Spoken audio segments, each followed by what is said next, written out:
Four-time league MVP Aaron Rodgers and the Steelers in a battle with Baltimore in the AFC North. They lead by a half game entering the day. It's a big one in this national doubleheader window on each side. It's Buffalo and it's Pittsburgh from the Steel City. Coming up here on CBS. As you look at the current playoff pictures after the 1 o'clock games, Jacksonville has overtaken Indianapolis to take the lead. Hello, first place Jaguars. This game will be on the outside of the top 7, looking in at And the Jaguars still have to play the Colts twice. French gymnast Tony Romo, Tracy Wilson. We're going to start with Aaron Rodgers. He's going to be playing this game with And Aaron Rodgers is back. injured wrist. You've been there before, Tony. How much will that impact his play today?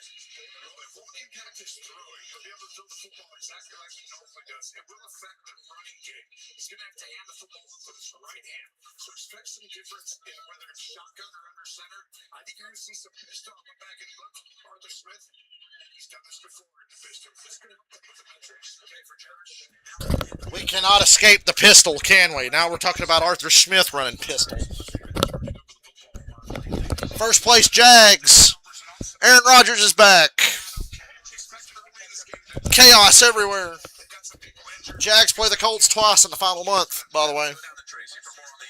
I'm that far behind. God damn, I'm on CBS.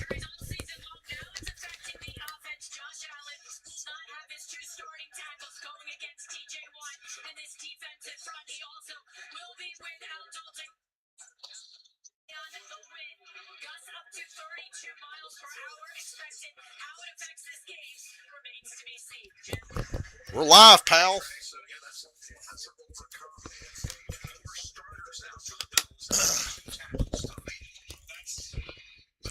I got cookout on the way. I got a banana pudding milkshake coming too. Yes, it's cold, but I still like cold stuff. I have to run outside in a minute and carry it in. Bills get the ball first. Won't make it to the 25. Two generational future Hall of Fame quarterbacks. Let's bring out one of them. And Josh Allen. 4-1 in his career, including a postseason game against the Steelers. There's deep admiration between these two quarterbacks today. I don't know if you know this or not, but Buffalo has absolutely fucking owned Pittsburgh for like the last 10 years. All the big teams in the AFC, Buffalo, Kansas City. And they go with Cook, who cuts back to the right, and he's off to the races. Across the 40, Jalen Ramsey gets him out of bounds.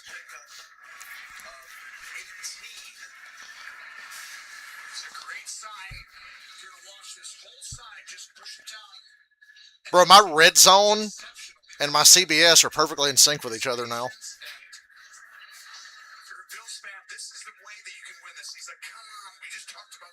Mike Tomlin already about to lose his shit. We're one play in.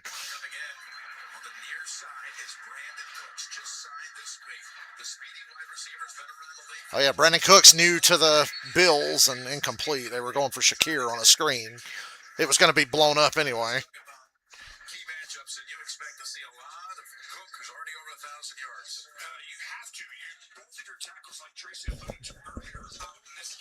Ooh, Chargers, Raiders. Gino almost turned it over already.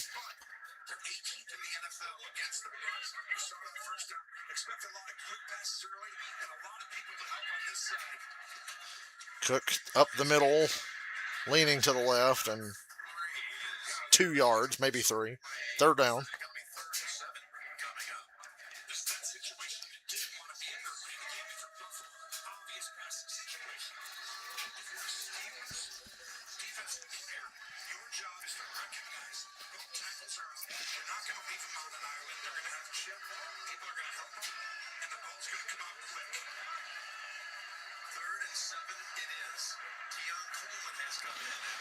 Third and 7. Can the Steelers get some lucky turnovers today? They kind of live off that in these kind of games. The Steelers live off some turnovers. They got to get them. And wide open. Brandon Cooks, first down. Fresh out of his second stint with the Saints. Maybe the third stint with the Saints. I'm not sure. Either way, he was in hell, and now he's with Buffalo.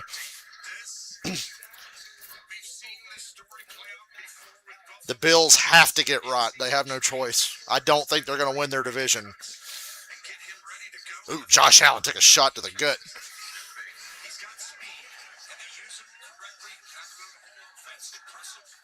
Boy, there is a scrum for the ball in the Raiders-Chargers game that just looks like a comedy. Toss to Cook to the right side.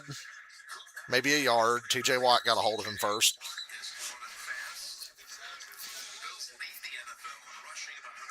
Cook seems to be a well-liked guy. Even Jalen Ramsey was dapping him up a minute ago. Now TJ Watt's like, you all right, bro?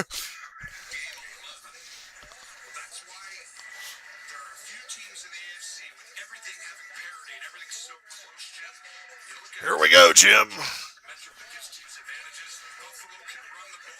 Here we go, Jim.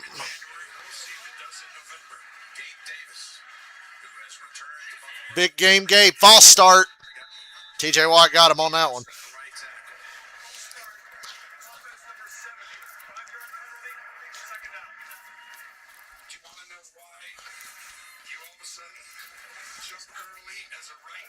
You're ready for fucking TJ Watt?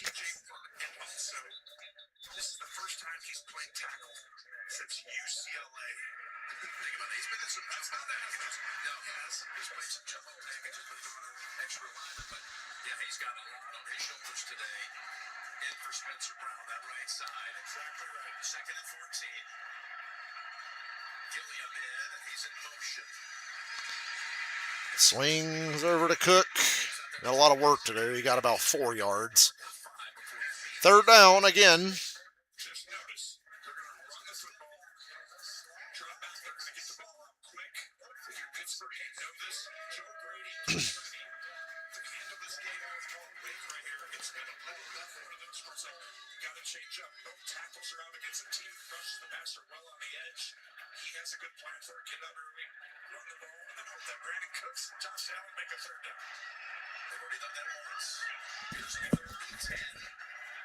This game being in Pittsburgh could be a difference maker.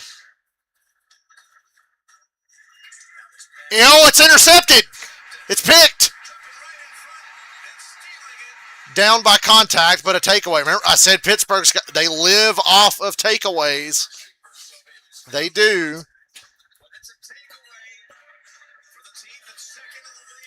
Second in the league in takeaways.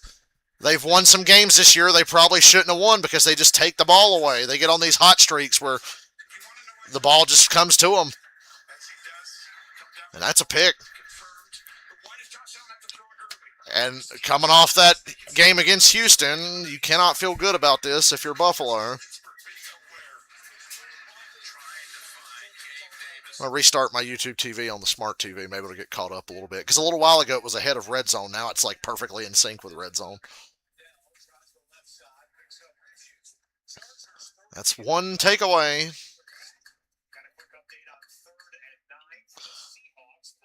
Watching Seattle and Minnesota here during the break. These 4:30 windows are always so sleepy, except for maybe like one game.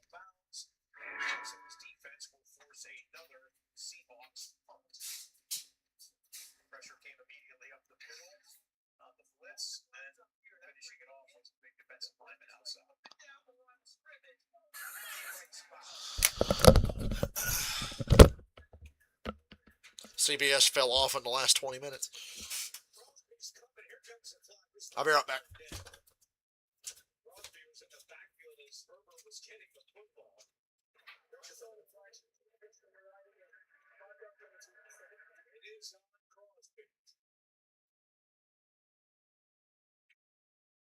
Right there at the bottom of your screen, just gets an early jump. He was arguing with the official. I think he was trying to say that they did something with the ball or somebody had a movement before we were standing. That was obviously Max Crosby. That's Pat Graham, the defensive coordinator for the Raiders. A holdover from the previous regime. He's still working on that play between him and Pete Carroll with this defense. Second down and 2. It's Vidal up the middle, and he picks up the first down. Jason mentioned it's in our open, but Jamari Salyer starting at left tackle today. A different Charger to start at left tackle. And it's Trey Pipkins at the other tackle position for Los Angeles, looking for some stability and protection for Herbert. And they tried numerous plays and going with different guys, training for Trevor Penning coming over from the Saints, stuck him in there in the left tackle position. That didn't work. So now Salyer is healthy. They believe when he is healthy, he's a guy that gives him the best chance to move forward. There's Jared Patterson, who was just signed on the roster yesterday off the practice squad. He crosses the 40 and gets down to the 39. In between plays, flashback to the South Florida matchup, Dolphins and Saints. Devon Achane got your fantasy day started right. It started mid today. Achane, special season he's put together. Another touchdown for him. He had 134 rushing yards and a touchdown. And the record drops to 2-9. So obviously the magic number we're looking for is 25 today by the Chargers. Already 5. This is their 6th rush of this drive. It's Patterson to go. Got an extra lineman in on this first snap. Warren is the running back. Shut the fuck up. Turning around and tackling the back down. Challenger is the bigger player, picks up top 8. Let's go to your tape from your zone. Guys at any level of experience, guys from first year players all the way to 10-year players that are on that practice squad. Vidal on 3rd and 1 and picks up the first down. I'm almost back.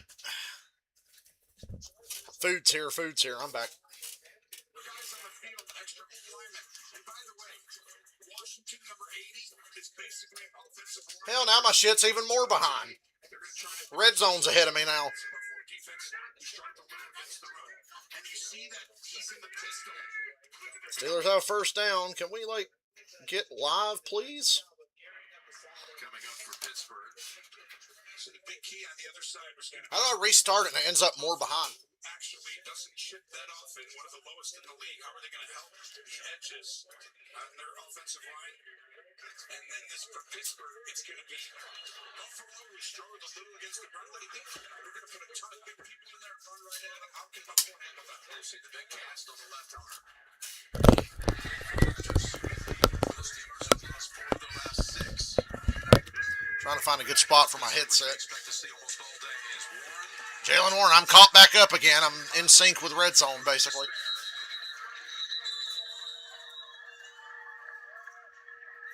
I'll tell you, the Bills, it has been a wild ride here of late with turnover issues. Started out clean the first 3 games and went through a little bubble there through the next 3. But the last 4 now, they came in with 3, 3, and 3, and now 1 on the opening drive today. So 10 in their last 4 games, just minutes into the 4th game. Not a shock that they haven't been winning a lot lately. Got to shore that up. Pistol again. You're going to see this all day. So here's a little toss. Oh, boy. That didn't go anywhere. In the backfield to make the play quickly is Benford and a loss of 2. Well, you said it, Benford. This is the Sean McDermott special. Take a look at the top of your screen. You don't account for him, so you're going to block someone else, right? No. He didn't see the corner who just shoots the gap. Timely blitz to get him in and out. He shoots the half. Second and 12 it is with 3 tight ends on the field.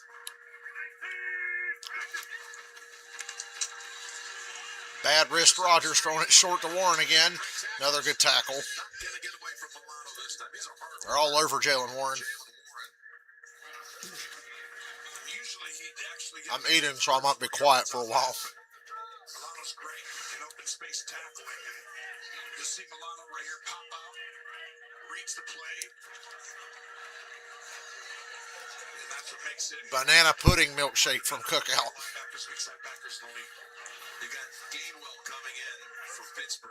He's a threat in the passing game. He's their second leading receiver. On a 3rd and 10.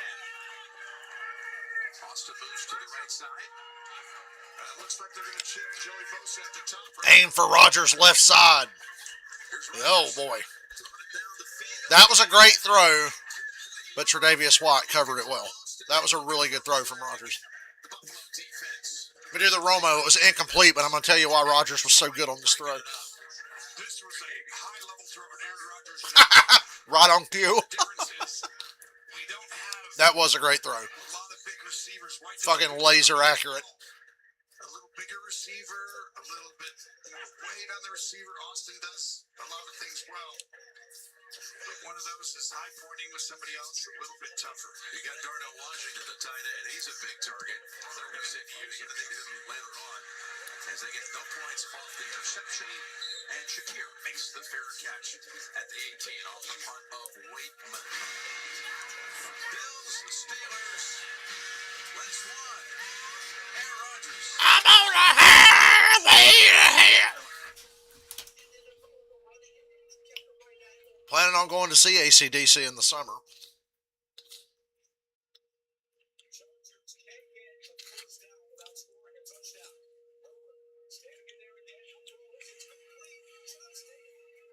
Touchdown Chargers. Got car crashed by 3 Raiders and just stood up and walked into the end zone anyway.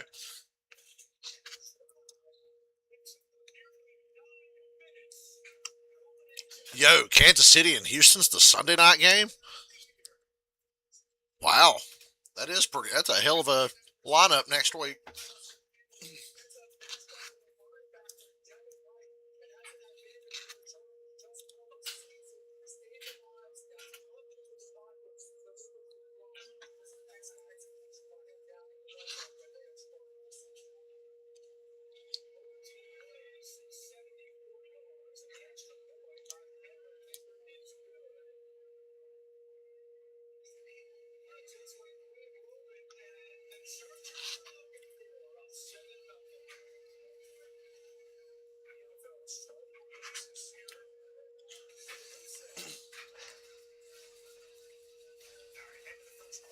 I almost got really angry a few minutes ago. I almost spilt my damn milkshake trying to get everything sorted out on the kitchen table. I'd have been cussing worse than I was about 30 minutes ago.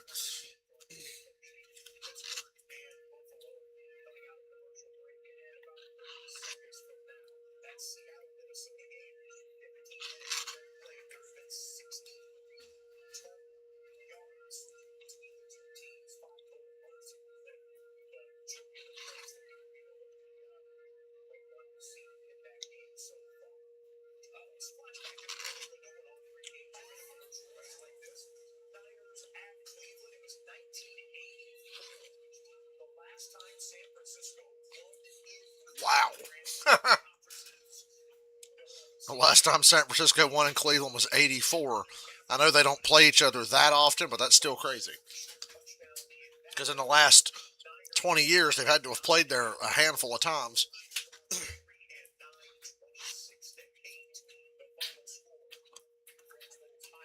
game provided by Nationwide. Second series coming up. Bills on the field. Bills offense back on the field. 0-0 halfway through the first quarter. Cook with a great cut and carried for 9 yards. With a good starter, 8 or 9. Oh, they've been on the run, under pressure. As I said, most of his career last week with 8 sacks. You know, last year only 8 giveaways and 14 sacks. That total is double now on the sack side. And now they're up to 12 giveaways on the season with the interception. They'll be coming after. And again, patchwork offensive line today. That would be the key, right? Can they handle it?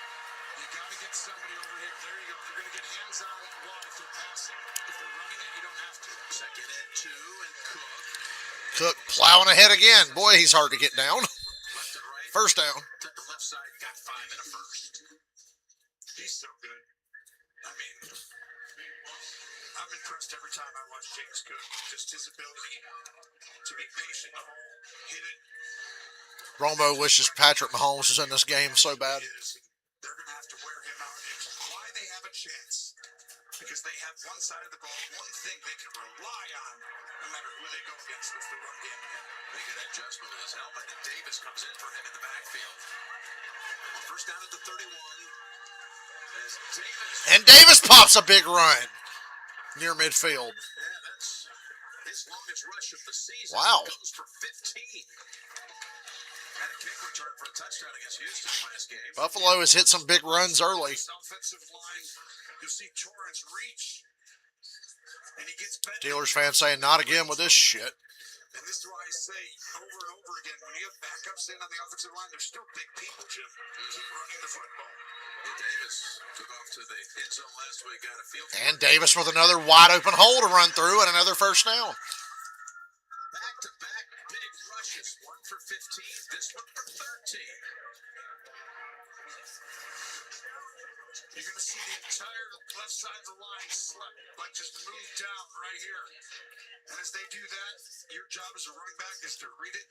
Highest paid defense in football, by the way. Right here, right now, imposing their will. It's amazing. He had less than a 2-yard per carry average, and as I mentioned, he had that kick return for 97 yards last week, so that gave him a boost of confidence. You're seeing it as he gets a third straight carry. Finally a tackle for a loss, and it's a big one. Was there waiting for him, and it's a loss of 2. Yeah, you set the edge, like you said. Herbig on the outside, but it really starts inside. You're going to set the edge out here and let the inside defenders push the pocket, making him have to bounce out for a negative play, which is the goal for every defense. So that way you know they're going to pass. So on this drive, this will be the 6th play coming up. Second and 12. Time so far on this drive. Ty Johnson in. False start. This game really boils down to, can the Bills not beat themselves like this, and can the Steelers take the ball away? I know that they've already taken it away once. If the Steelers don't get multiple takeaways, they have 0% shot at winning this game. This has to be a multiple turnover, like 3 or more, for Pittsburgh to even have a chance. Out of your stance. Josh was frustrated with that. Anderson will compete. It'll be tough, but you see Spencer Brown right there, who's been playing great this year. By the way, he did not have TJ lined up across him at that time on the false start. It was Jack Sawyer. Second and 17. Screen, Screen to Johnson. and he gets all the penalty yardage back. To bring him down at about the 43-yard line. Pass is complete. Yeah, we talked about early in this game. How many shots downfield have they thrown? None. All it's been is run the ball, quick passes, screens. They intercepted the slant. Another quick pass. They're trying to protect, make sure Josh Allen, after 8 sacks last week, doesn't happen again. Personal foul. Defense number 29. Wow. Face mask on Pittsburgh. 15 yards added to the end of that play. Correction, there is no foul for face mask. Wait, what? Third down. Correction, there is no foul for okay then. Replay assist. Replay assist said, pick that flag up, bitch. Yeah, he didn't face mask him. He grabbed the ball. Taken away. He had just cut off on the football. Edwards caught his face mask. His teammate will touch it right here. See? Hey, no, go this way. When the referee sounded like he was in a wind tunnel. Didn't see it. Out of balance again. Right thing is done. Is taken away. And it's a 3rd and 10 as Watt is back on the field. Got a hand warmer blowing across the field. Hands up. You gotta hit him, and then you let him block him. So 3rd and 10.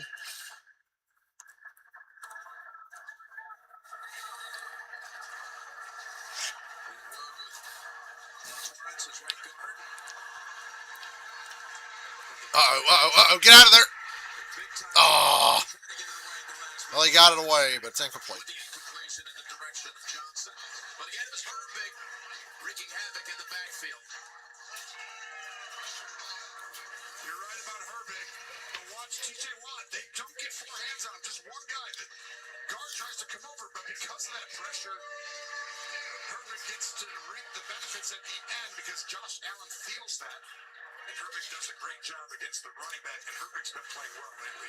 Offense still on the field at the Pittsburgh. What? We'll call it 42-yard line and a 4th and 10. They're lined up on a 4th and 10 for some reason. Here's the field goal, don't you? Ah, Dynasty wins at least. 5 yards ain't going to help you get a field goal in this wind. 5, which will be inconsequential. Everyone knows that on 4th and 4, right? 4th and 2 10. That was a good try, but the truth is, Delay of game, offense, 5-yard penalty, fourth down.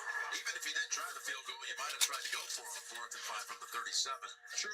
But I'm saying, Might have had that option. yes, and depending on the wind direction that Tracy talked about earlier, take a look right there. Look at that terrible towel. You have to get to a certain line. You ask the kicker, I cannot kick it from further than this. So they needed the 5 to have a chance at or go for it. Now that wind direction for the Bills. Hey, I forgot. What's the Monday night game this week? Ain't it a shitty one? To I about literally cannot remember what the Monday night game is. Wisnowski boots it to Austin and lets it go. Touchback. Touchback for Wisnowski of the season. I'll be right back. I gotta throw this cup. Sacking Geno Smith. Geno Smith sacked 3 times coming into this rebound season. That's one of the leaders in that unfortunate category. And Chargers have got 2 quarterback sacks here in the first quarter.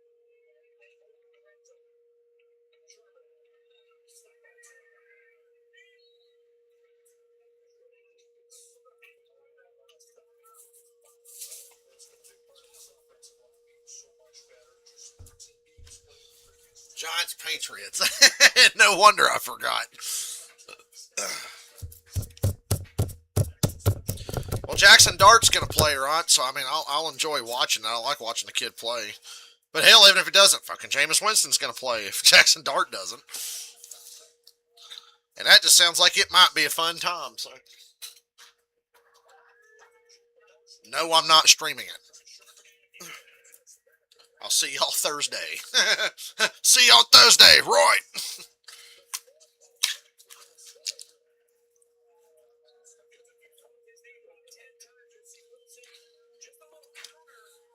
Yeah, bloody see you on Thursday.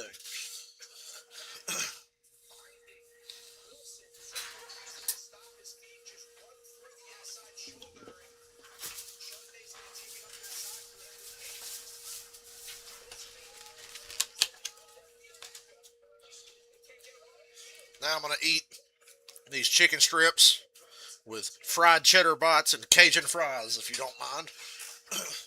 I always eat my dessert first so it don't get melty. That's one juicy cheese bite.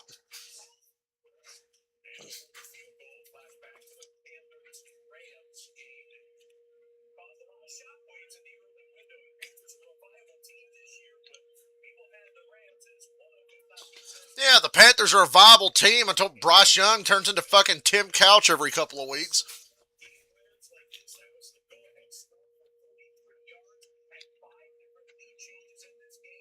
So I don't understand. Of course, I did the 49ers Panthers game and he stunk. Sponsored by Uber Eats. When football makes you hungry. These are some big fucking cheddar bites they gave me. Verizon, the best 5G network. There's only one best.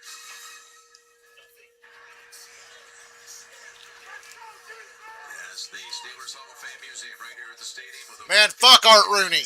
He's the reason Raheem Morris is my team's head coach. Because you gotta hire the black guy. Even if he's not qualified. So fuck Rooney. Fuck the Rooney family. Goddamn Rooney Rule fucked us for a good 4 to 6 years. Yep, youngest coach to ever win a Super Bowl. Moving the 8. Back in the 08 season. Here's Gainwell, First carry for who does not gain well on that play. on top of it, you have this streak that you hear about all the time, and it's worth repeating. The fact they go through all these seasons without a losing record, it predated Mike. All right, Boomer. 21. The great Bill Cowers. Goddamn Rooney Rule, fuck me again. Tom Landry had 21. This season, they can set the record to themselves. Yeah, the Rooney Rule brought us such greats as Art Shell, Romeo Crennel, and Raheem Morris and Marvin Lewis. To Cincinnati on Thursday night. And what the fan bases want to see a playoff win. Remember when the Cowboys interviewed Marvin Lewis because of the Rooney Rule? Trying to get a quarterback who's pretty good. Like, they made up their mind they were hiring Mike McCarthy, but if they didn't interview a certain number of like minority head coaches, they would get in trouble. So before they jumped the gun to hire McCarthy, it's like, all right, we interviewed Marvin Lewis. The worst thing I remember laughing my ass off, like, oh, come on. Just making a mockery of the rigmarole. It's like, all right, leave us alone. We talked to Marvin Lewis. We're in the clear. Jerry Jones there. We brought in the one black guy. Are y'all happy? You know his ass was racist when he was young. He might have grew out of it, but motherfuckers from Arkansas. 3rd and 4, Rodgers going up top. Ah, that wasn't as good as the throw on the first drive. They had a shot at this one.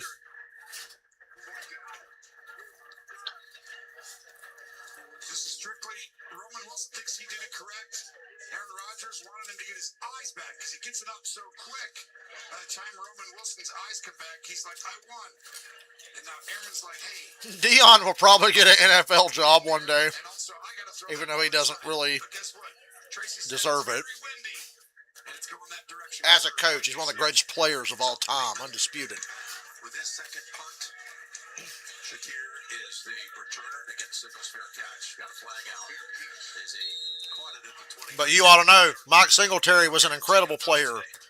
Dog shit head coach. Punts are going to be interesting to watch. Leslie Frazier, great player. Dog shit head coach. And every possession so key and what undoubtedly is going to be a close to field. Holding, receiving team number 28. 10-yard penalty. First down, Buffalo. Timeout. And it's going to be a field position day. That's what it's going to be. You're dead right. Jim Nantz sounds bored. Hey, it's going to be a field position day. Colorado's what, like 3-8 or some shit?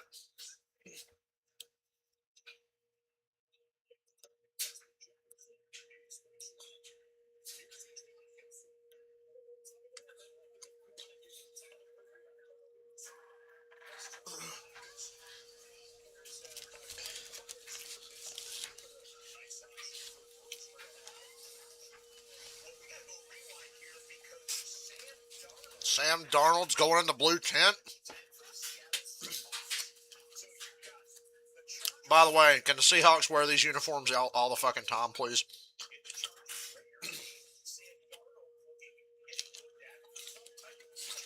I'm here for the Buffalo-Pittsburgh 3-3 tie.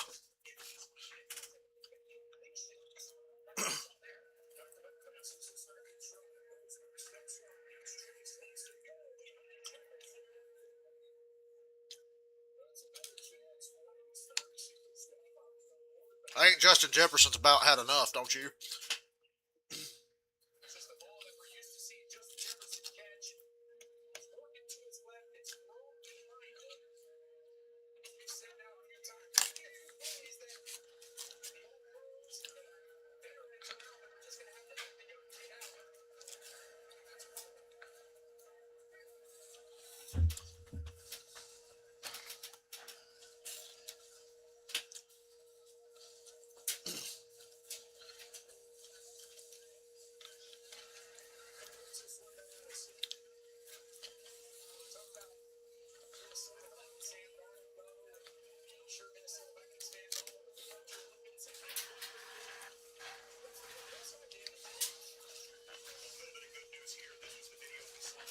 Guess what? Darnold's fine. He's coming back.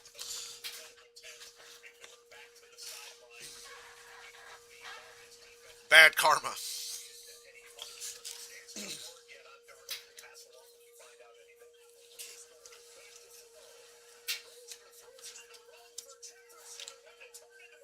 Well, goddamn it, they're trying to get the ball to Jefferson. The Vikings are. And always count on Sundays right through the playoffs with the NFL and CBS and streaming on Paramount Plus. Cook. Field position game, as Jim Nantz enthusiastically proclaimed. Issue there, so he set out the last 4 plays in last series. Ty Johnson's in there too. Fakes the toss to the right to Cook, then comes back and throws right to Cook. Johnson throws a block. Follows a good block for 4. A short game for the Bills. And it talked about how Tomlin can move into 10th, but Dan Reeves would win all-time regular season list. If Sean McDermott wins today, he will tie John Madden for 3rd on the most wins in the first 9 years as a head coach. Of course, we talk so much about John on Thanksgiving. Sean McDermott, member of Al Qaeda. Find out McDermott and Malcolm Madden, some of all how they revolutionized If you know, you know. Rich Podolsky, it was a joyride. And, He was coaching up the Bills in a meeting once, and he made some kind of weird comparison about, remember how, like, Al Qaeda perfectly planned 9/11 and executed that plan and did what they were trying to do? We got to do that. He said some kind of weird shit like that. So ever since, I'm like, yeah, Sean McDermott's a terrorist. field position day. These third downs are huge. They are going to be the difference in the game. Hear that? Third downs are huge. Understand that the other team's going to try and commit to the run. Who can stop it the best will probably end up having the best chance to win. But the second part to that will be which quarterback on third and four. And we know when the playoffs season starts to get close, Josh Allen's legs, you got to watch out for him. Gusting over 30. Shakir up top with Coleman. And it's incomplete. Trying to connect there was Shakir, and it was Jalen Ramsey. Fourth down again. Break it up along with Eccles, who had the pick on the opening drive. Eccles broke that up. It's great coverage and it's a great understanding by Pittsburgh. Buffalo, too many turnovers recently. But Eccles does a good job there. But to me, their understanding is Pittsburgh's defense. They got to get it out fast because the offensive tackles are out of the game. Both starters, they're doing it correctly. Wisnowski, you were amazed it was his first touchback the last time. Yes. He signed September 30th, replacing fellow Aussie punter Cameron Johnston. Calvin Austin. Decent little return. Steelers are across the 40. Have a good starting point right here at the 43-yard line. 52-yard punt. Want to mention this holiday season, the most wonderful holiday stories start at Macy's, where you'll find the perfect somethings for all the special someones on your gift list. Plus, Macy's has everything you need to celebrate, whether you're hosting at home, headed to a You see how dark it is in Pittsburgh? I'm in the same time zone, to shop the most wonderful holiday gifts. and it's still kind of light outside here, like it's getting dark. But the Northeast, it always gets dark so early Credit after the this time of year. earlier. One of the areas that Pittsburgh's been good this year. The Steelers has been leading Probably just one play to end the quarter here. turnovers. Excuse me. Good food. Probably the last play of the first quarter. Fakes it to Warren. Rodgers buying time and incomplete. We'll have one more play. One more play to go as the punt is stopped on the incompletion pass in the direction. He went back to Jonnu Smith at the last second. Now, Pittsburgh's East Coast time. Be an easy throw completion. Rodgers is a good job throwing. He's going to throw to Metcalf. Central time doesn't kick in until you get over in Ohio. Stem up and now break out. But when he slips, Rodgers saw that because that could have been intercepted. Has to turn and throw the ball away. I've seen that too many times. Aaron not getting enough people open on the outside when he's ready to throw it. Minuscule numbers for the quarterbacks in this first quarter. Allen 3 out of 7 for 24. Rodgers 2 out of 5 for 10. Second and 10. It's going to be a running play. Run it with Warren. Pops a good one. First down. Best play for the Steelers offense so far today. And we'll go to the second 0-0. Sam Darnold just got fucking smashed again and doesn't look thrilled. Now Justin Herbert's got a fucked up finger on his left hand, though. They're fine. They're playing the Raiders.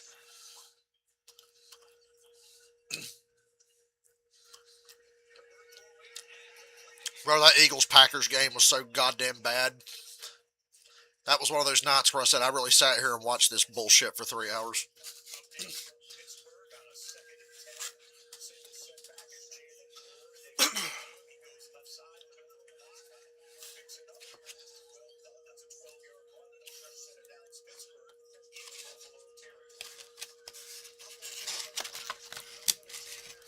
Ain't nothing better than a great football game, but when it's a bad one with two good teams, like I just wasted 3 hours of my life.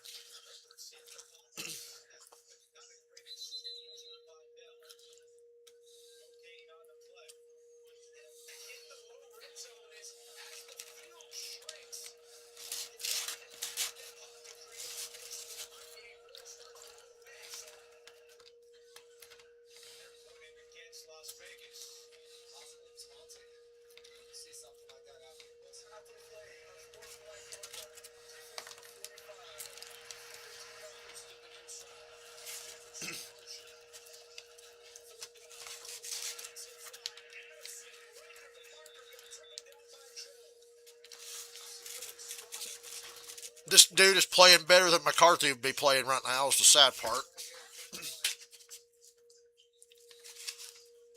Nice slam over the top of the little extra that you just don't need.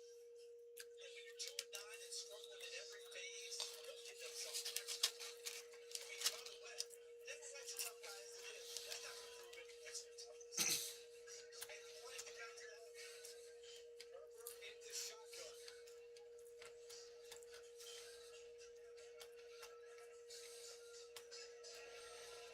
Play action. Herbert throwing. He's got a wide open Gaston. First and goal, Chargers.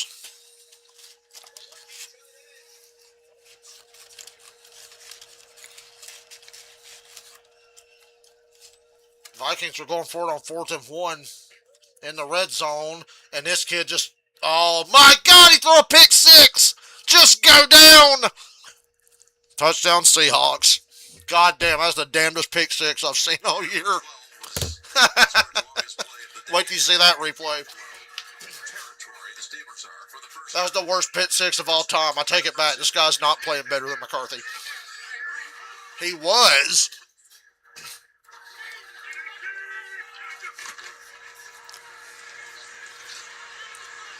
Rodgers with another errant pass, incomplete. With the good coverage on Metcalf. You try to go to Metcalf. You don't have a lot of weaponry on the outside. In Pittsburgh is to see Arthur Smith, their offensive coordinator, former head coach at Atlanta. Second Blow me, Arthur Smith. by But hey, I'll say it. Arthur Smith's a better head coach than Raheem Morris. At least Arthur Smith has a backbone. Basically Gainwell right now, and that's the area where you're concerned about Pittsburgh. When I watch the tape, they're just not threatening you downfield with explosive players enough. Steelers on a 3rd and 9 now. And I would argue the same thing. Rodgers didn't look totally thrilled with the play call. You got Cooks, right? Trying to find something. Dude, they got to show that pick six. It's hilarious. It's just not easy. Rodgers is looking for people. That was some goddamn Ryan Leaf shit. Is a great offensive coordinator. He does so much good stuff in Tennessee. 4th and 1 at the Seattle 5. He throws a pick six. He's going to get sacked. He just keeps fighting, then underhand throws it to a Seattle defender. Player, but he just gets hit the line of scrimmage too much. It doesn't allow the process to play out the full way, and he's good at other areas. The Vikings are so cooked. That's why Gainwell gets a lot of passes. This is the guy right here that we're going to start to go at the end of the year. Darnell Washington, that's a big boy. Rodgers navigating the rush very well, buying time, throws across his body, incomplete. 4th down. Taron Johnson was on the coverage of Calvin Austin, and they're forced to punt. This is going to be the post of pressure. Are y'all not entertained? Get the ball downfield and almost gets Rodgers. He looks a little spreadly today, but at the end, you got to be safe with that throw, throwing back and across your body. I was shocked to see Rodgers throw across his body like that. Safe throw if your guy gets it. He's the only one. So Waitman, for his 3rd time today, Field position game. You called it.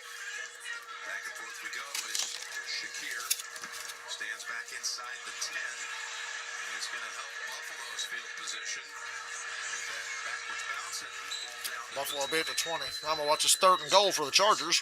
down to 26-yard punt. By the way, Intercepted. this is the 60th Herbert threw an interception in the end zone. scoring more than 7 points in the first quarter. Today, nothing. Really right at the 1 yard line. Unfortunately for the Raiders, they didn't get much of a return. The guy caught it and stumbled out of bounds, so the Raiders will start at like the 2.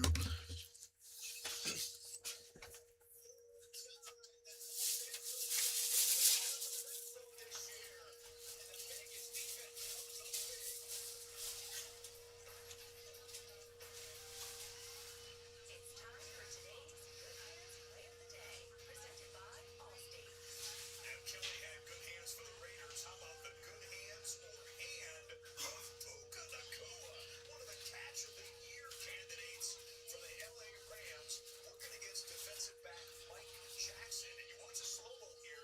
Mike Jackson gets his hand on the football. So does Puka. Colts play the Jags next week, and then the final game of the season. So remember that. Get the first down. Spectacular catch right there. But the Rams fall in Carolina 31-28.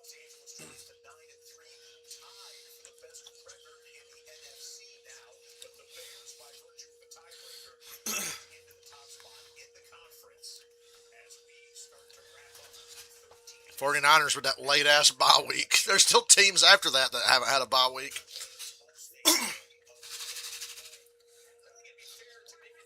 Max Brosmer, that was the pick 6 of the year, man. You got to see that shit. Look it up on Twitter or something. It's funny. Hell, I'll look it up on Twitter. I'll probably get in trouble for showing it.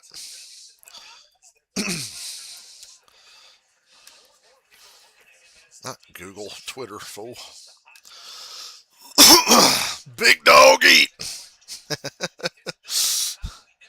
Speaking of big dog eat, did you see Roxanne Perez and Liv Morgan last night at Survivor Series? Whew. God almighty. Life-changing to see both of them looking that good. Rhea Ripley stole the show with how good she looked, but Roxanne came out, fucking what? And then Liv came out.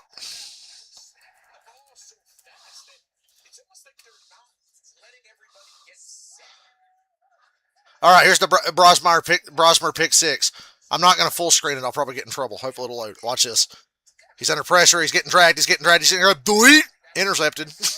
And run back for a touchdown. Let me get that off there before I get in trouble. NFL, some goddamn Nazis if you show a nanosecond of a clip.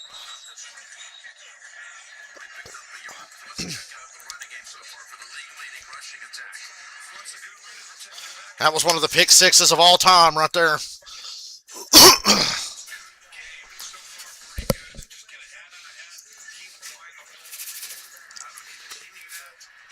This large Coke Zero from Cookout really hits the spot.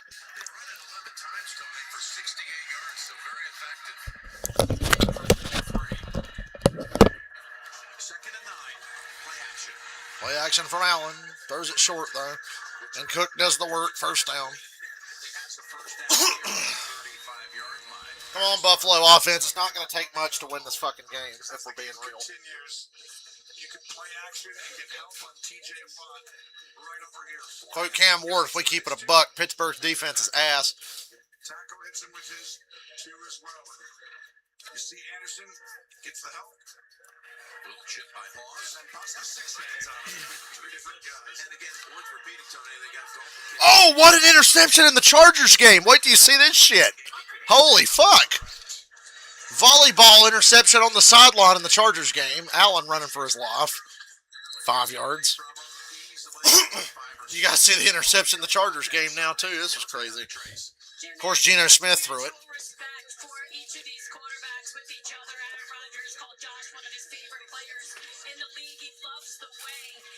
If you're going to eat something better than McDonald's. Relationship. Rodgers was one of Josh's idols growing up. He wanted to emulate him, be like him on the field. He said the way Rodgers influenced his career with the off-platform throws, the courage he plays with. Allen calls Rodgers the greatest thrower of all time. Here's a handoff. Thank you, Trace. Cook up the middle for a yard and a half. Third down. If you're a young quarterback coming in, believe in it. Both of these quarterbacks were not offered a Division I scholarship out of high school. They had to go the junior college route. We're talking Aaron about this yesterday. He had a little bit of interest from San Diego State, but they never offered. Meanwhile, Josh Allen, he wanted to play at Fresno State, close to home. I'm not tired of Chick-fil-A. I ain't had Chick-fil-A in months. Third and short. They run it with Davis. And he's got the first 2.5 yards. And the old cloud of dust. I did get that partial 15-20% scholarship to Division I AA East Illinois, by the way, which their story resonates with me. But the difference with Josh Allen is what? He's got a jersey. Oh, yeah, Josh Allen's jersey got retired at Wyoming. It was the old, well, we sucked when he was here, but he's really good in the NFL, so we'll retire his jersey. And my parents' lives being back there in Laramie, which he said was so Haley Steinfeld was there. Did you see her? Laramie and Buffalo. I see her all the time. I see her as much as I can. 10 Laramies. About the size of with the 5 And, oh, fumble. Oh, the ball's still out. Pittsburgh recovered. There's takeaway number 2. Cook fumbled. Queen comes up with the ball. Takeaway number 2. I said they got to get 3 or more to have a chance in hell at winning this game. They're at 2 now. Second one. Buffalo's running the ball, doing things well. But this is why they practice part of their system forever, and this is just. And that's just all on Cook. He put the ball on the ground. Knocked the ball out of his hand. Wow. Look at this. Then he thought he had recovered it. And it scoots free, and Queen lands on the football. What a huge play right there. That was big for Pittsburgh. By the way, Rodgers says, yep, the 2 takeaways. pass the line. Remember, we just watched the Rams game earlier where this kind of shit happened. And the game was close all day, but you saw what difference it made in the end. 39. Rodgers Rodgers wide open Metcalf. 15 in the first. at the 25-yard line of the Bills. Great job getting an empty formation where there's no backs in the backfield. And you'll see no press right here against Metcalf. He gets a free release at the line. And Rodgers looks off. Milano makes a move to the outside, creating a little bit more of a hole. And you see what Josh Allen describes as one of the best throwers of all time, if not the best. Josh Allen's in that discussion too. Daniel strike deepest anybody's driven in this game so far. To the 25 and a first down. Fake the run to Gainwell. And a bootleg. Rodgers just stalling, buying time. And hit Darnell Washington, but Tre'Davious Watt broke it up. Of Washington that you've been calling for as a presence in this game. I take it back after that. Right. He is the guy, though, that I think you're always looking at the ability for someone. Do you want to hit him right in the middle of his chest? I don't know as a thrower. Is that a good... Leaving the bullseye? I feel like, the strike right down the middle when the guy doesn't swing. But to me, he's the guy that has that future. He's coming on, still has ways to go. But he can be the separator, right? Versus man coverage, etc. He is emerging. Everybody in the facility will tell you that. Drop that time, though. 2nd and 10. What a catch by Gainwell. And he turns it into a first down. I thought they didn't have any chance. That was incredible. Down to the 9-yard line. Watch this one-handed catch low by Gainwell. Davius White, it goes for 17. That was incredible. This ball's going to be low. Woo! Wow. That was next level. And this is why we talked about him being the number 2 receiver. He is a running back, but really where Rodgers looks to. Gainwell is the greatest name for a running back. The nose of the football just velcroed on the right hand. They got a first and goal just outside the 8. Where you want a big boy. This First and goal. Can they take advantage of the short field? I'm looking for Jonnu Smith, baby. Throws it underneath to Warren. Down to the 2. Tries to squirm from Let's say it's Jonnu Smith territory, man. I watched the Arthur Smith offense for a long time. This is just a great play call. I want you to watch right here on the edge. Russo's going to be unblocked. Rodgers does that. I think the Chargers just turned it over on 4th down, and Jim Harbaugh about had a heart attack. And then we'll find the fighting on the outside for no reason. Metcalf and Oh, look at Metcalf going at it with somebody again. flag. That's that arm angles that Josh is talking about with Aaron. That was a big call. Second and goal. 7-8-yard run game. Second and goal from the 2. A lot of big people in down here. Wants the fade. It's not there. He throws it in the dirt as he gets hit. Incomplete. Good reaction time by Rodgers there. All of a sudden, they had a player right on top of him, Dorian Williams. Well, look, he has the ability to run the ball, but he's going to look up here and say, there's no safety help. I'm going to throw you the ball. Metcalf, win. Win up top. He doesn't win. And by that point, it happens so fast. He's like, I think he might have won. He doesn't have time to get it to him. Yeah, Jim Harbaugh has a pacemaker. Yes, I see. if he stays on him, though, you can get hit with someone coming free. It's a running play. They're not blocking in the pass. Don't know if being a head coach is a good occupation. Touchdown, Jalen Warren. 2 takeaways, and the Steelers cash in on the second one.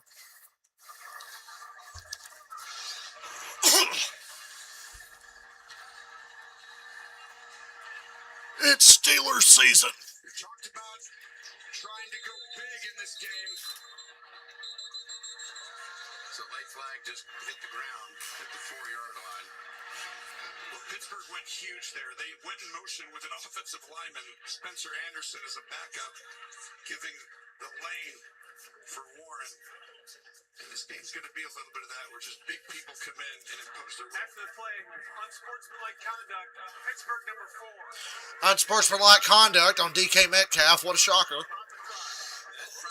Penalty enforced on the try. We showed you where Metcalf and Benford were going after it, but here is Warren finding the seam. No wonder they got rid of Pickens. You couldn't have Pickens and Metcalf on the same team. Be getting 15-yard penalties every time. Doing a great job as well in there, and I think both these teams have a very similar structure coming in. And how about that? They're starting to run the ball there. They had a chance against Chicago last week. Offense performed pretty well. I thought Mason Rudolph did a great job helping out the last couple games. Just couldn't quite get the victory. Yeah, they lost that one 31-28 in Chicago. And now today, by virtue of the Rams' loss at Carolina, the Bears are the current number 1 seed in the NFC.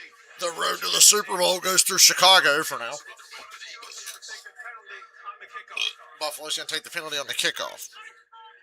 So they'll take the unsportsmanlike later. Well, you see, you get a Mike Tomlin, you get a Sean McDermott. Ben Johnson, what he's done in Chicago, when you watch the tape, it's more than impressive. He has been the difference maker why they're leading the division. Boswell, a perfect 29-29 on PATs this year. 7-0 Pittsburgh, baby. Kicker out of right. Knocks it through. 91 points off Too turnover. early for Renegade. Don't play it yet.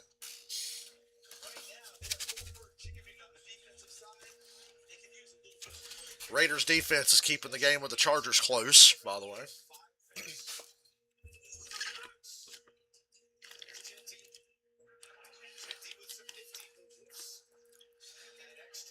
Ashton Genty. Hey, the Raiders fired Chip Kelly. Who's going to underutilize Ashton Genty now?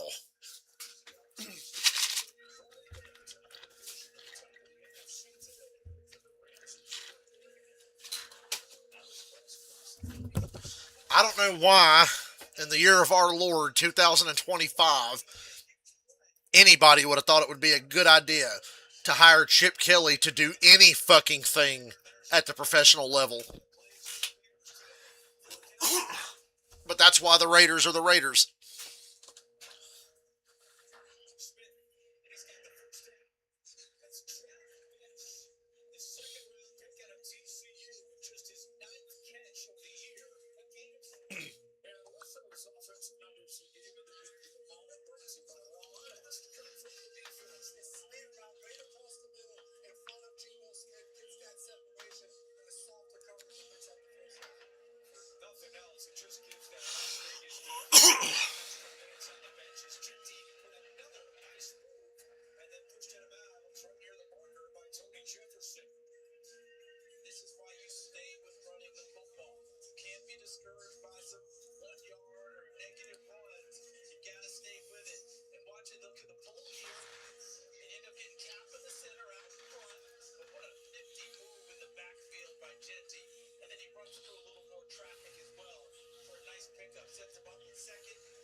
By the way, I think Sauce Gardner tore his Achilles. Oh, the Redskins are wearing the correct uniforms tonight. Well, at least that game will be nice to look at, I guess. Geico. It feels good to Geico.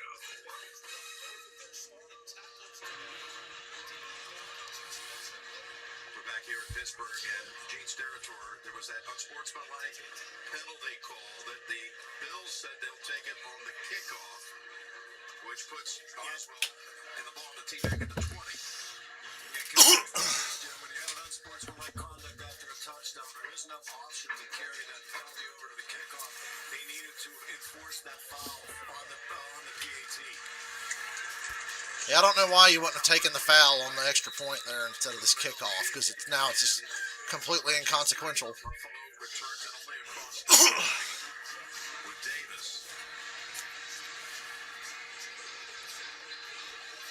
All right, Josh Allen and the Bills found themselves in a hole, 7-0. They turned it over twice. They've been running the ball well, but guess what? The ball. Turnovers matter more than the yards that you gain.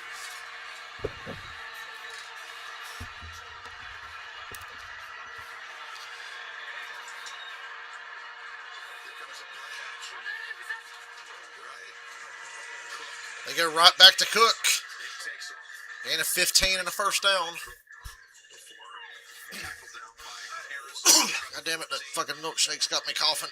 Great job by Shavers coming in on the edge. He's got to fit the gap and go in there and block someone, and that's where the ball's going to end up. He does a great job on the safety, Duggar.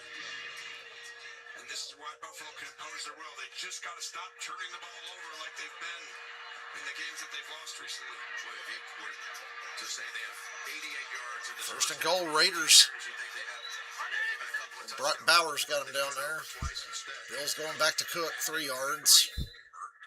They go down to Trace.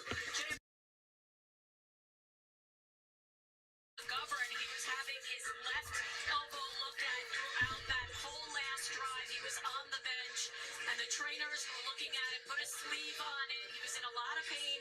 He is trying to play through it, but certainly something to watch. They can't go down 3 offensive linemen, guys. It's a big issue. Dawkins out with a concussion, Brown out with a shoulder. They might have a shot at having them back next week when they host Cincinnati. That's why you bring these guys in to hopefully help chip on the edges. 2nd and 7. Oh, Allen under pressure, avoids the sack. Lowers his head, gets put on his ass by Queen. Gained about 4 yards, though. Well, they didn't help chip on Allen's left side, and that's why you see Highsmith, who's been banged up. It's like tackling a polar bear. He's been a wrecking crew. Look at this. Going to left tackle after playing right most of the time, and Josh takes a little hit at the end, but good job getting yards. That boy was seriously looking like, are they going to throw a flag? It's like, bro, it was a tackle, man. Took that hit, got right back on his feet, faced his 3rd and 3. Allen keeps it. Left side, first down. He's got first down. Little read option for you. Time to get serious and lock in. What the fuck is Cam Hayward doing? When it gets chipping, they got Cam Hayward, the 15-year vet. Why was Cam Hayward so mad at Josh Allen there? A guy that he has to know well from all of the many things that they both have done with their careers. Don't make him mad. There are certain guys. He's driving, hey, good job, right? Josh using the legs on a 3rd down play like you expect in big situations, but you don't make Hayward upset. Boom, go right at Josh Allen. Just telling you, he can impose his will if he gets upset. 1st and 10. Toss to Cook on the left. And a 2. I still don't know what Cam Hayward was mad about. Highsmith on the hit with 5 minutes to go in the half. The old Reggie White deal, and Hayward's not exactly in year 6, but he's still playing great football. Just to me, you want to always be nice to those guys. Great sack, Reggie. You'll never do it again. You're terrible. Guess what he's going to do in the next one? We'll see. He's going to club that guy and throw him and come right back. He also don't want to make Josh Allen mad. That is true. 2nd and 8. Oh! Nearly intercepted. He went for the screen, and somebody was there. Right in his face. Duggar nearly had a pick 6. Hayward's over there on the throw. Buffalo lucky. This wasn't intercepted. Ball keeps coming out fast, right? Run the ball, come out fast. So you're Pittsburgh, you start to get a little closer to the line. You don't keep going back very far. Allen has thrown for 37 yards on 4 out of 9 passing. He's got a 3rd and 8. And you know you got to protect the edge. You can't let TJ Watt wreck the game right here. Quick throw to Davis. First down. Right at the line to gain. It's right on the line. It's going to be enough for the first, it appears. Yep, they move the chains. This is simply Joey Porter Jr. giving up too much space. You know, I'll keep saying it, but they're going to throw the ball quick. You don't need to be backing up. And now he has a responsibility to cover three-quarter to get depth, but just be patient as you drop back. If it's not a quick throw, then you can get back. Davis to the near side. Big game, Gabe. Big game, Dave. Big game, Gabe. A lot of his touchdowns through the years. He's had some big ones. Chambers He's had some big ones and some losing efforts, that's for sure, Roma. And Cook pops another big run. Good tackle by Joey Porter. a solid tackle. He got away from Joey Porter at least prevented the first down. 6 up 7. He's been the staple of Pittsburgh for a long time. It's going to be a run right here, and he'll get up and then decide to cut this back, and that's why his vision is next level. Sets you up, moves the interior of the defense, but great open space tackling by Porter. Pittsburgh staple all these years. Not quite as well this year. Big men run, little guys tackle. 3 receivers set on 2nd and 3.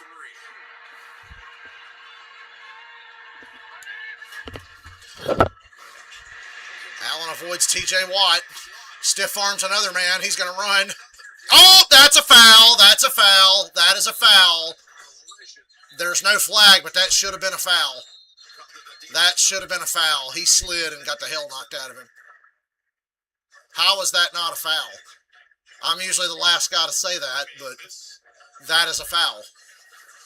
I thought it probably should have been a Definitely. He's on his knees sliding, and they Queen just kills him. Patrick Queen, maybe.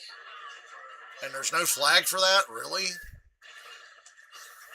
The ball pops out after he'd already slid, and Gene, That's a foul. a personal foul.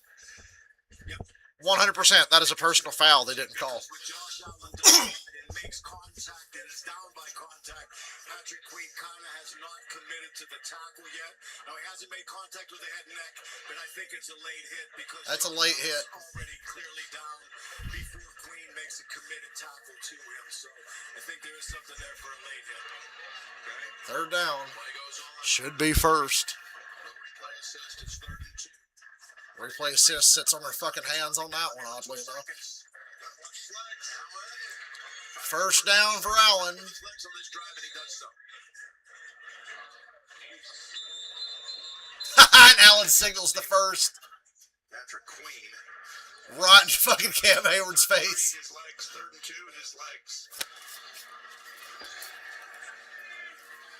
Allen and Getting pissy out here. Not getting chippy, it's getting pissy out here. Well, you can see how important this game is to both franchises.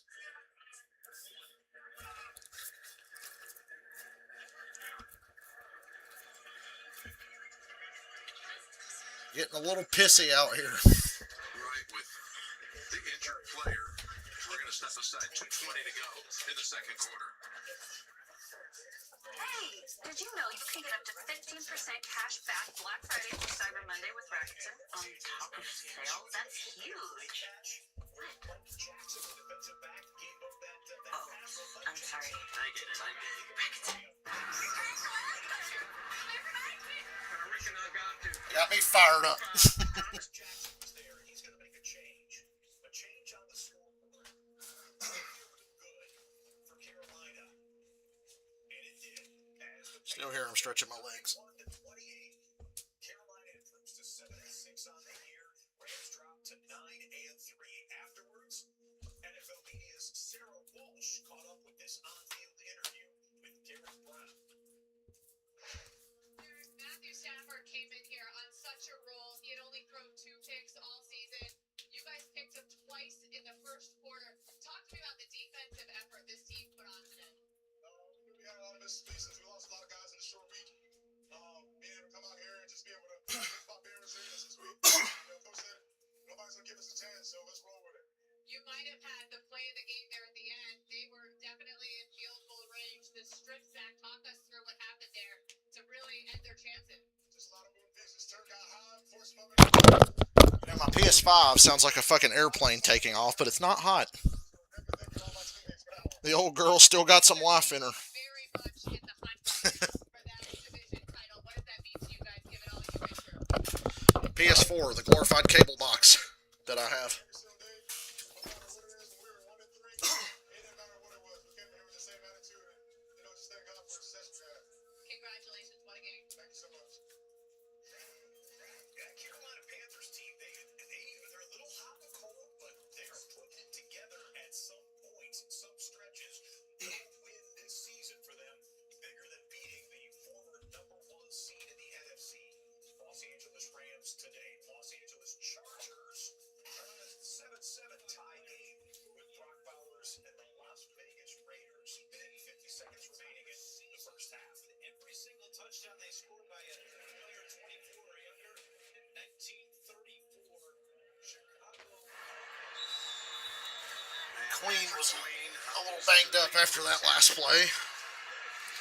After getting injured on that last play when the Bills converted.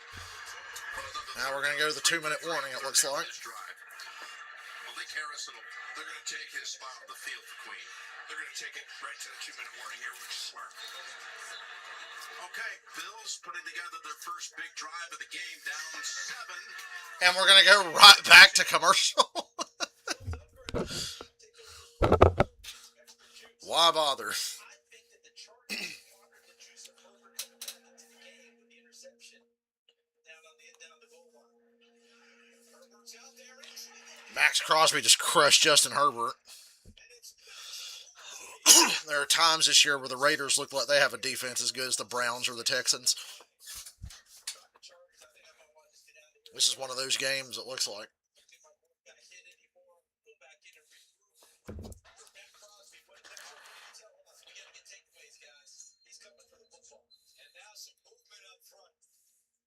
Chargers offensive line. Waiting the flag at SoFi. Alex Moore with the call. Okay,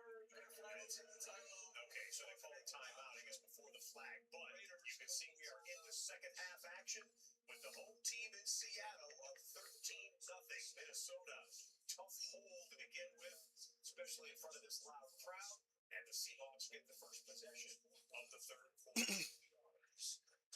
And this is for an organization known for its offense, known for what Kevin O'Connell does, the high-flying group. It's just unrecognizable. Seahawks, 30 points on the game. That's good for 4 in the NFL. They managed just 2 field goals in the first half. Kind of it was really kind of a quiet second quarter. I say the first play here. Ooh, that was almost a touchdown for Seattle.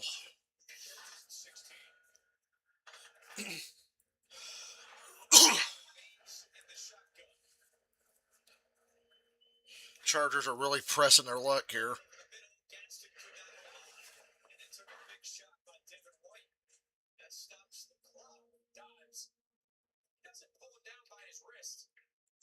That's a touchdown. Instead, it's a 24-yard gain. His hands run is here the next 20 yards. That's top 5 in the NFL. NFL on CBS is sponsored by Domino's. Get great deals on pizza, bread bites, chicken, desserts, and more. And by Target, where game day meets the holidays.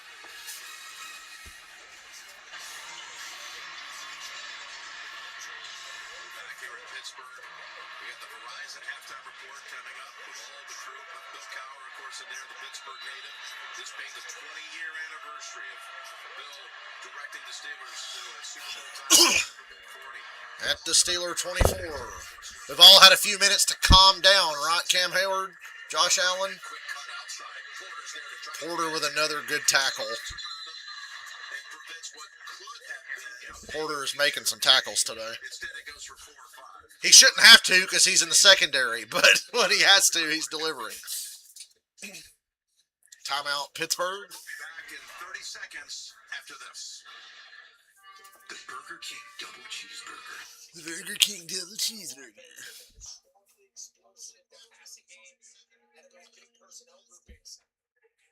Almost exclusively 9 out of the 10 snaps in the first half that Seattle came out with multiple tight ends on the field. On Florida State base.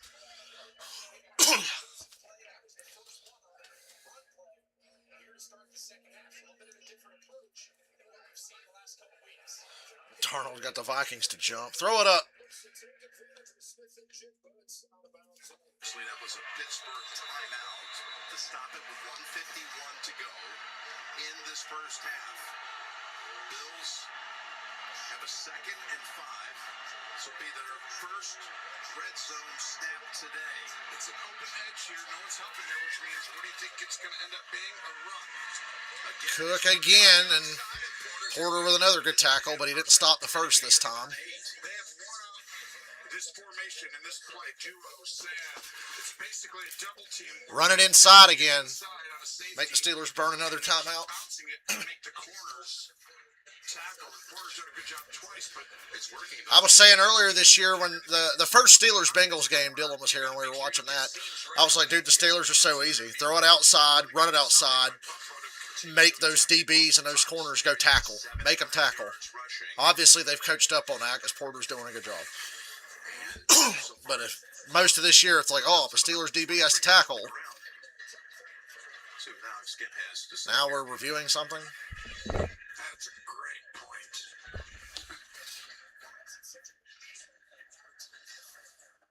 I think they're looking possibly at maybe leading with. After review, the runner was down inbounds. That requires a 10-second runoff under 2 minutes. Pittsburgh has chosen to take a timeout. That's their 2nd and a half. So you could take the timeout here or not. So they ruled he was down in bounds, which makes Pittsburgh burn a timeout. Here's the tackle. They say he was down. Which is always interesting because it hurts the offensive team a little bit. But right here, it's like, I'll take the 10-second runoff. If I'm Buffalo, I'm not using a timeout. Pittsburgh used the timeout, Tony. We hear from Tracy, by the way. It's a hip injury, and he's questionable the remainder of this game. So the clock should start running. This is inbounds. First and 10, just inside the 12. Pittsburgh chose to take the timeout. That's why smart. Wake up, Romo. Pittsburgh called timeout. Now Buffalo does what I said, run it up the middle. Got a nudge past the 10. Got a couple of yards, make Pittsburgh burn another timeout. They've ran this. Actually, Pittsburgh sits on this timeout. 3 in a row right here. Straight mashing you, I call it. At the line of scrimmage, hand it straight up. You can bounce outside or run right through the tackles. He's bounced it a bunch. This time stays straight forward. 2nd and 8. Clock runs down. 1:15 to go in this first half. We haven't had a 20-yard. That time of possession's kind of crazy. Double for Buffalo, more than double. Inaccurate throw, but I don't think that would have gone anywhere. So, nothing lost there. Steelers presented some pressure on Allen. He just hurried it a little bit. Trying to do a little too much. Trying to look off. Highsmith was Highsmith right there, yes, and he knows he just needs it.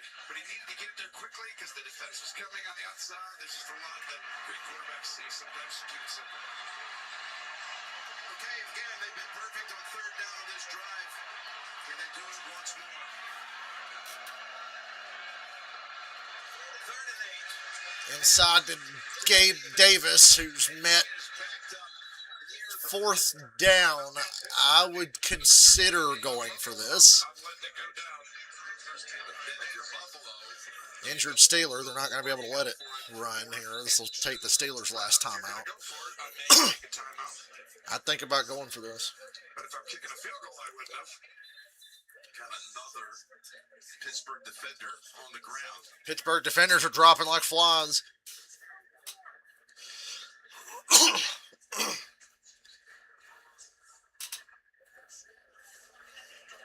So Pittsburgh's out of timeouts.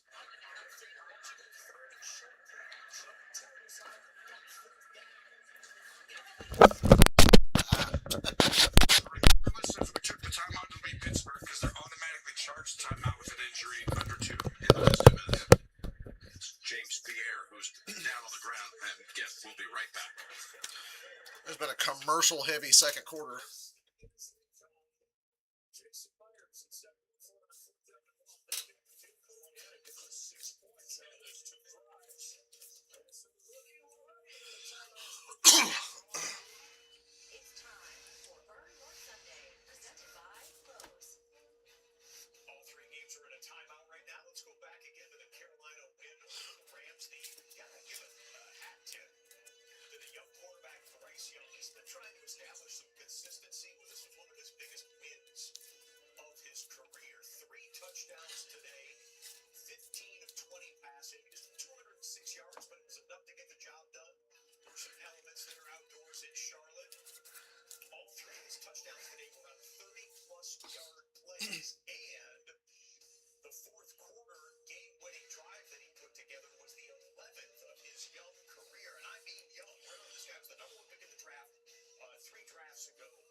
I love when I hear cliched shit like that. We don't worry about the outside opinions. It's like, yeah, but you sure hear them, don't you? Excited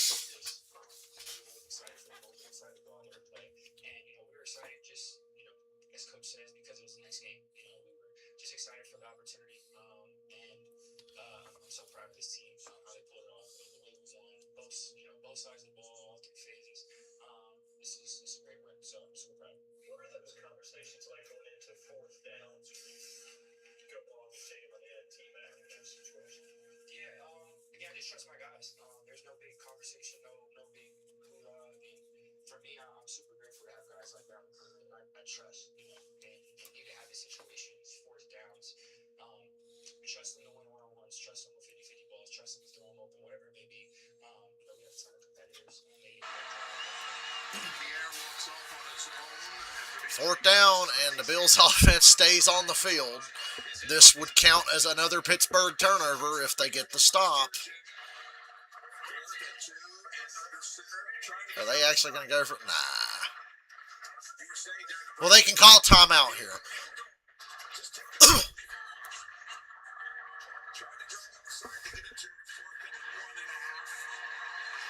That obviously was not going to work. I wouldn't even waste the timeout. I would take 5 yards. Doesn't matter. So Buffalo's going to kick the field goal. On the road, you've already turned the ball over twice. Taking the points might not be a bad idea, but I was thinking maybe go for it. Again, the Verizon halftime report is coming up with Not thinking with my head, though. studio in New York. Thinking with the emotions of the game. All the Wow, you're back in a hurry. plus there's a couple other late games. Raiders and Chargers are tied up at 7 at halftime. Seattle shellacking Minnesota. Just so you know, if you take a timeout, that tells me you might be going for it again, Jim. Okay, never mind. Buffalo took a timeout instead of the delay, and they're coming back on the field to go for it. The ability to see what they're doing. My goodness. So you can get to a correct play call. Now, does Pittsburgh change or not? This Buffalo offense in real time has been on the field for over 30 minutes on this drive. Buffalo has had the ball for an eternity here. It'd be a real shame not get any points. Are they going to spy Josh Allen? I think you got to spy Josh here. False start. Now you got to kick the field goal. This is another pre-snap call on that right side. Now you got to kick the field goal. At home in the playoffs matters so much because they got And as I was saying, this ain't bad. You've turned the ball over twice. Just take the points here. You're on the road. Cyrus Torrance. You can move the ball. You're going to have success against this defense. You've got to take care of the ball. It's as simple as that. You're running the ball with ease. Just take care of the ball. Take the points. More will come later. He had a play. He had a play that he loved. That's why being at home matters so much because these little plays can make 4-point differences. 27-yard field goal attempt by Matt Prater, third oldest player in the NFL. Rodgers is the oldest. Prater, 7-3 now. 18 on the year now. And the Bills put up their Pittsburgh got 51 seconds and no timeout. this late afternoon. 7-3 Pittsburgh. Less than a minute to go in the first half. We're back in 30 seconds after this. Ooh, the Vikings are in Seattle territory. Well, they almost got completely pushed out there.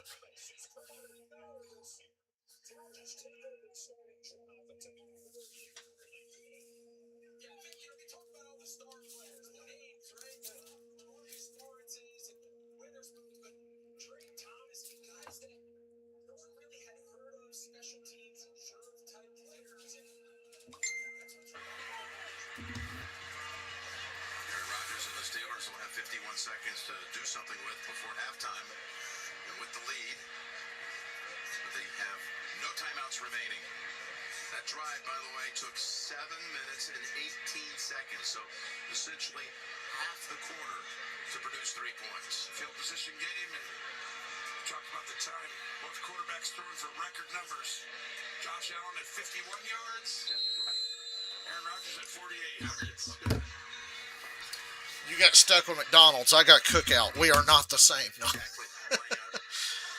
You would think it would. In these conditions, here's the kickoff. It travels to about the 2-yard line. Williams is the returner, and he's walloped near the 46 seconds and no timeouts. You want to do anything? Over the last few weeks, We're going to get a flag on Buffalo here, I feel like. some of this chippiness is carrying over that we saw between Hayward and Allen on that last drive to this kick return. After the play was over, personal foul, receiving team number 40. Oh, never mind. They called it on Pittsburgh. First down, Steelers. You might as well just take a knee and go to the half. Steelers players have stepped up to make Thanksgiving special for families in the Western Pittsburgh gets the ball to start the second half. struggling with food insecurity, providing the necessities for families to make their own Thanksgiving dinners and sharing a special meal with those in the community. You see Cam in there, you saw Alex Highsmith, among others. That's what matters right there. First and 10, remember the Bills can stop it twice. Ball back at the 13. Its first down play will be everything. Jonnu Smith. Wrestled Take a knee, go to the half.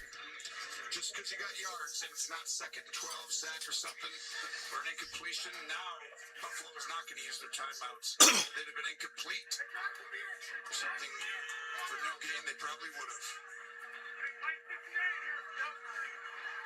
Trying to be smart here if you're Rodgers. Yep, second and 4, Gainwell, Bosa on him, Poyer also. That'll run out the time. Wasted, please. This is where you want to call another play, but you shouldn't. 87 yards of offense for the Steelers. Double that by Buffalo with 176, but the Bills turned it over twice. Remember, the Steelers deferred at the top. They'll receive the third quarter kick with the halftime lead of 7-3. Buffalo rushes for 125 yards, but trails. After 2 quarters, let's go to Trace. Yeah, coach, penalties, turnovers, and you have to settle for 3 there. Come on, Sean McDermott. How can we relate this to Al Qaeda? Beat ourselves. That was a great drive right there. We've been moving the ball, but beat ourselves to your point. How much will you discuss the chippiness at halftime? It's a physical game. We knew it was going to be physical all week, so we're here to play. Wind having an effect at all? A little bit. You know, I'm sure it's both sides, though. Appreciate it. Thanks. Well said. That's the end of the first half with the score Pittsburgh 7, Buffalo 3. Halftime is next after these first half highlights from Verizon and a word from your local station. A word from your local stations. Seattle and Minnesota, and the second half kickoff between the Raiders and Chargers is about to begin. But first, a little soundbite from the victorious party. You come on back and forth.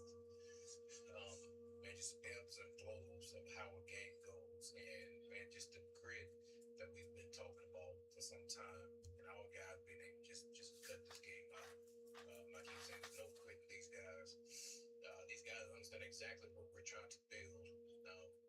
And listen, even though we have this long range vision for what we're trying to get to, the now is what's important for our guys to continue to understand, man, how do you win games, especially in a situation. Ooh, now show Raheem Morris's post-game presser where he's probably just like, we got to find a way. Team going back and forth and fight. Man, we started off really, really well on defense, and we had some issues. Often score some points and get some yards.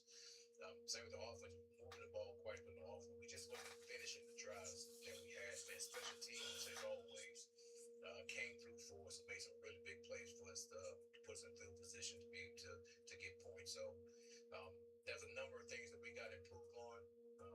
Man, there are a number of guys that did a number of things. Man, what about AD? Over 100 yards at the ball was supposed to play for a touchdown. And these guys, they still have a long time. Relentlessness at this stage in his career, he's remarkable. Personally, all swinging from Barner, the team has super magic Barner. So they're 45. There's Mike McDonald on Marcus Lawson. He said, man, as you can see, we go double box to me. Okay, here's a good graphic for you. Is this the Panthers' year? Through the 2003 season, the Panthers ended up in the Super Bowl where they lost to the Patriots. That year, Ohio State were the national champions, and the Panthers opened the season against Jacksonville. J-Lo filed for divorce. That all happened again this year. 2015 season, Ohio State were the national champions. The Panthers opened their season against the Jaguars. J-Lo filed for another divorce, and the Panthers made the Super Bowl again.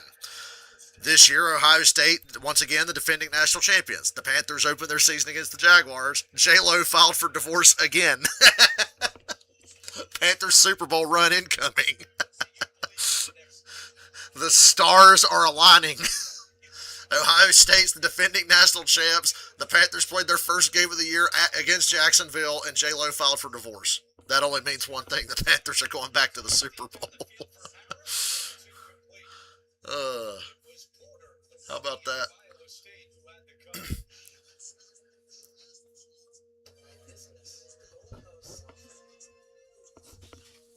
The stars are aligning. It was foretold in the prophecy that once every 10 to 12 years, Ohio State would be the defending national champions. The Panthers would start the season against the Jags, and J-Lo would file for divorce, and then the Panthers go to the Super Bowl. It all just makes too much sense.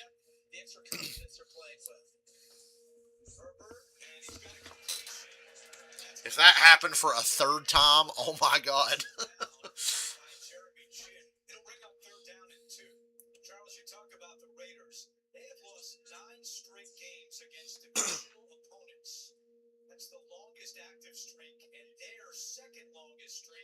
Franchise history. Of course, it has an offense. You know your defense is so good. Conventional wisdom says that. Don't mess it up. My take is, I know my defense is great. I'm going to take more chances on offense.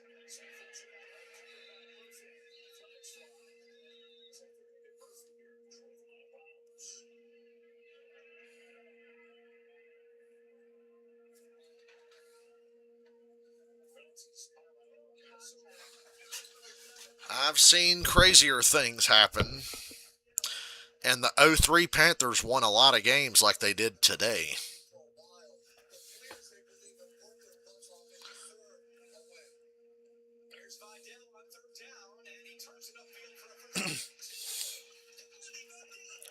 Looks like a touchdown for the Chargers. Long run by Vidal. Kimani Vidal.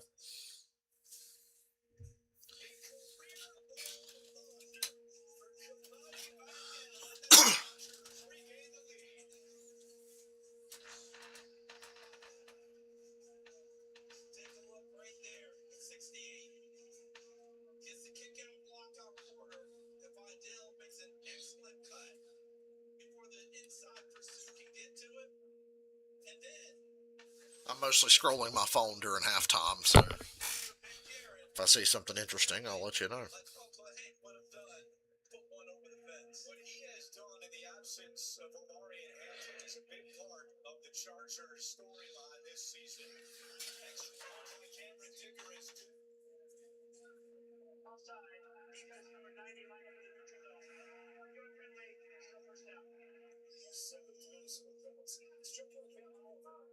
Aaron Jones was in agony after that play that resulted in the fumble, but he did not and would not go into the medical center. The Bills don't suck now.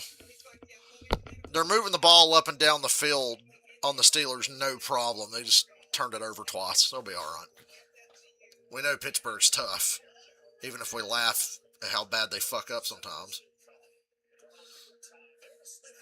He just watched the Seattle pick six. What in the name of Will Levis was that?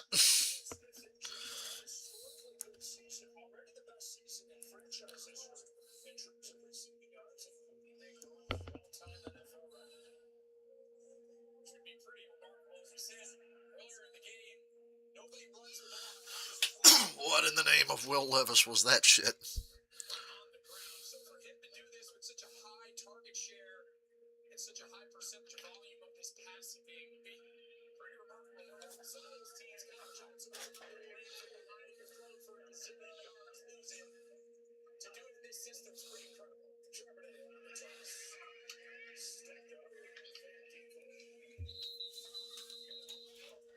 Josh Allen and the offense, they're going to have to take. Nate Burleson's talking.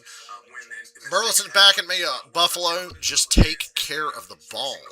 field. That's all you got to do. Can't get going and utilize your legs. I know he has 5 rushes so far, but I Take would the like points to when you see can get them. Take care of the ball. And given the stingy defense that he's playing against, how about you take off, use your legs, protect your body, of course, and then be a threat both with your arm and also how you use your legs. And I think that could be the difference in the ball game is the ability of one team's quarterback to be able to run with the football, to get involved in the run game. Use some maybe more designed runs. Joe Brady getting him going in that. Pittsburgh doesn't have that option. Aaron Rodgers, that's not going to be a part of what he does.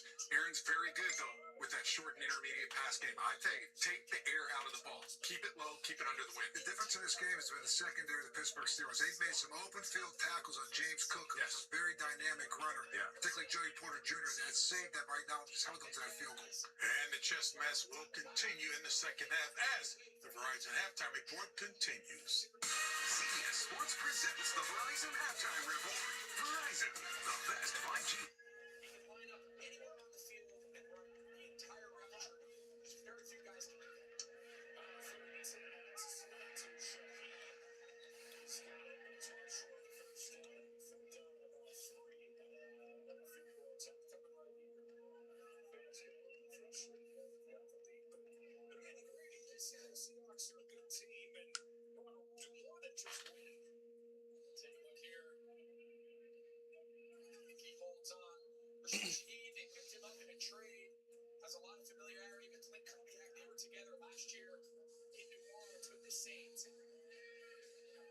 Looks like they're walking back. They might call this in. Cam Hart, a 7-yard pickup for Genty. We watched him in pregame, Jason, warming up, moving around in just shorts and a shirt. I think we both had the same reaction, didn't we? A long time with that guy. Jets beat the Falcons. Yeah. And guess who picked the Jets to win? Me. I told you all day what was going to happen. Go back and watch my Texans Colts stream. I told you exactly what was going to happen. Nostradamus. I nailed the ending of that game so good, too. The Falcons had 2 possessions in the final 2 minutes for a grand total of 6 yards and 20 seconds off the clock. I told you what was going to happen. Start of the second half after this message. Boy, this game is really annoying because they keep coming back for commercial and then going right back to commercial. They've done it like 7 times. Welcome back to Pittsburgh, blah, blah, blah, blah, blah. We'll be right back. Welcome back to Pittsburgh, blah, blah, blah. We'll take a break. Dallas will wear their Navy uniforms. Well, Detroit. Okay, so Dallas is breaking out the Navy uniforms this coming week. I thought they would have on Thanksgiving, but they wore the old-ass Cowboys uniforms from forever ago. They need to bring back those uniforms from the early 90s, the ones with the stars on the shoulders. Remember those? They had an alternate uniform in like 94, 95, and it was like white with dark blue numbers, and there were stars on the shoulder pads. Need to bring those back. I think they did a couple years ago. I think they started wearing those again.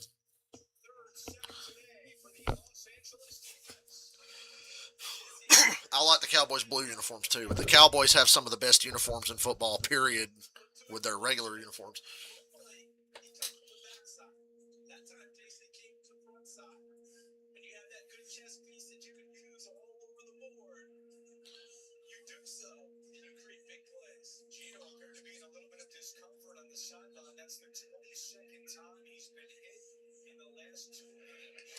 I still want to know why the Raiders have Geno Smith playing. Man, Pete Carroll is really loyal. Find you somebody as loyal as Pete Carroll. We were all excited. Oh, man, Pete Carroll and Jim Harbaugh in the same division again. Why be excited? I think Pete Carroll's a one and done, and the Raiders are fucking shit. The Jets rivalry uniforms, I can take or leave. I like when they're alternate uniforms, like the 60s Jets uniforms.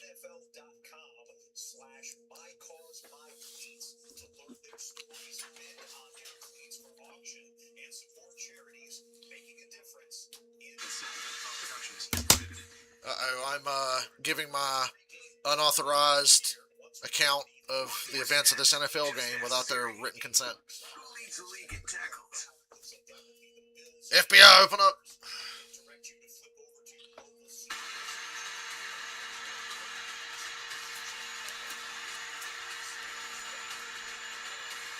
I did 2 games Thursday, 1 game Friday, and 2 games today. I guess we're back now.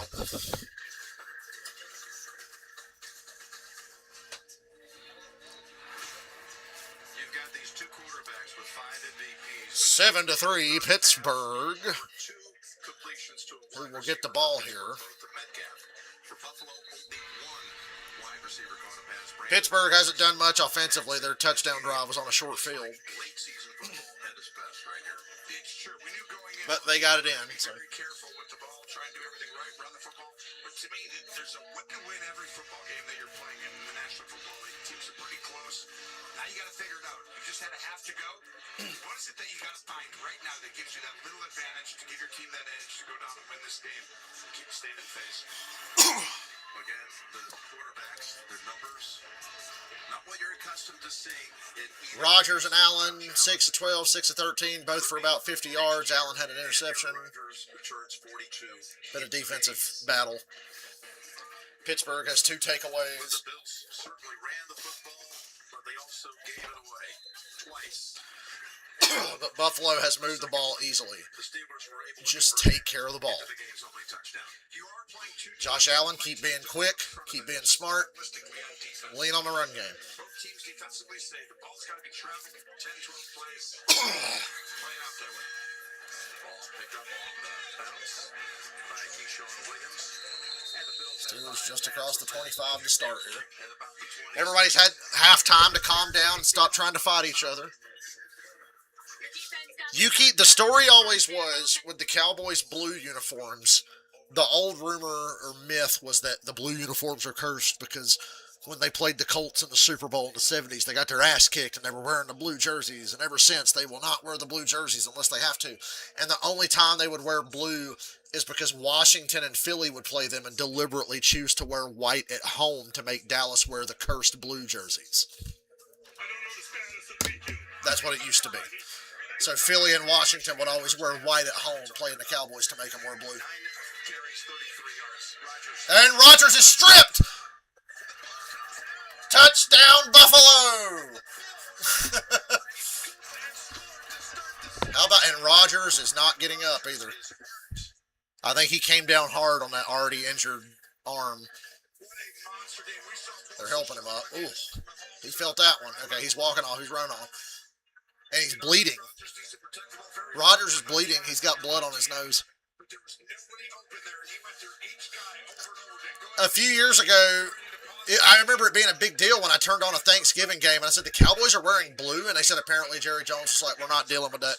We're not embracing that cursed bullshit. We're going to wear the blue at home for Thanksgiving. And they did a couple of times.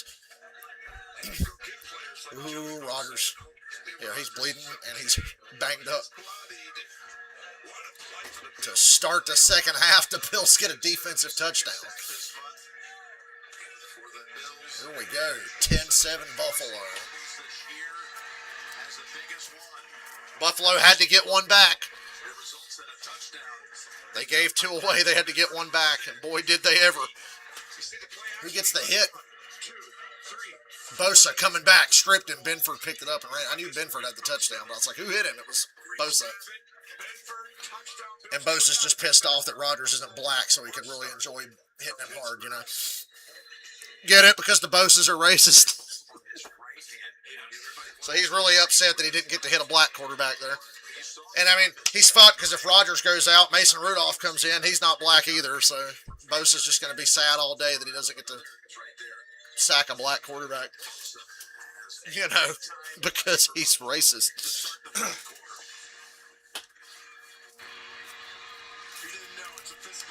Ooh, that run Rodgers' bell, dude. He looked gone there for a second. Christian Benford in his 50th game. It's his first touchdown in the NFL. The play again set up by Joey Bosa. What an offseason signing that was. It was. So if you're getting back late from the refrigerator, we've already had one kickoff in the first 19. Oh yeah, Rudolph called Miles Garrett the N-word that one time. So Bosa doesn't want to hit him. That's like his hero. You got to think Mason Rudolph is like Who's coming up here? the Bosa brothers' hero because he openly called Miles Garrett the N-word. Holding, receiving team number 49. 10-yard penalty, first down, Pittsburgh. Holding on Pittsburgh, man. Mason Rudolph is in the game. I was impressed with Rudolph Rudolph. played pretty well against Chicago. I know it wasn't perfect, but I thought Rudolph handled the Chicago game really well. But this ain't looking good for Pittsburgh. We all know they're better off with Rodgers. I think there's multiple fractures. I think that is the hit right there that ends Rodgers' career. I think we just saw Rodgers' career get ended. That could not have felt good. He might play more by the end of the year, but he's not coming back. He's not coming back next year. Rodgers is done. Making his presence felt here early in the second half. That was a why the fuck am I still here doing this shit kind of moment for Rodgers. I could see it in his face. 29 yards of I didn't think he should play today either. I thought he should at least take 3 games off. Couple sacks come through. He actually looked You need a good 3 weeks off to even start to recover from the injury he's got. with him, and I was actually impressed with his When I broke my collarbone as a kid, they wouldn't let me do anything for 3 weeks, first down for Mason. and mine was just a crack. And I think Rodgers has like a small fracture in his wrist. Into the league. Rodgers should have never went to the Jets. He should have went straight to Pittsburgh, and he probably should be retired by now. It was in a snowstorm. And I think that right there, Brett Favre getting fucking crushed against Buffalo back in 2010. That was Rodgers' Buffalo moment right there. Buffalo won by the Bills. The Vikings played the Bills in like 2010, and Favre just got absolutely destroyed on a play and was never right again. In the dirt, incomplete, 3rd and 11. Crowd getting restless and a flag. They're going to get a first down, though, for knocking the ball away from Metcalf after the play was over. So, first down Steelers. Mensa hit the ball out of the hands of 57. Unsportsmanlike conduct, Buffalo. So that's a break. They senseless. Stupid. That will make me mad if I'm a head coach. Yeah. Right there, but watch right here. Comes in, he's like, hey, give me that ball. Ball already hit the dirt and he caught it. You're saying on that sideline at Sean McDermott, why? Why? You got to set up down for a 3rd and 11. They were on 3rd and 11. You gave them a first down. First down. I mean, the number one thing you want for the backup quarterback coming in is put him in 3rd and 11 on his first drive. And now you gave him a little fresh breath of air. Gift. I know Pittsburgh feels that this is obviously must win. Their division is so close with Baltimore, and Cincinnati's not far behind. They feel like they have to be at their best, and Rodgers gives them the best chance, but I don't think he should have played today. And Warren gets about 3. Picks up about 3. Dorian Williams. Remember, Cincinnati split with Pittsburgh, and they beat Baltimore and swept Cleveland. Well, no, they've only played Cleveland once, but they did beat Cleveland. Often with the left hand helping it That AFC North is probably going to come down to head-to-head within division or within division record, Sean McDermott because they're all going to be hovering around 8-9, 9-8. has been right near the bottom of the league. Not today. Eric Tomlin saying we got to establish Fake from Rudolph. He throws, and it's intercepted by Benford, who just had the touchdown.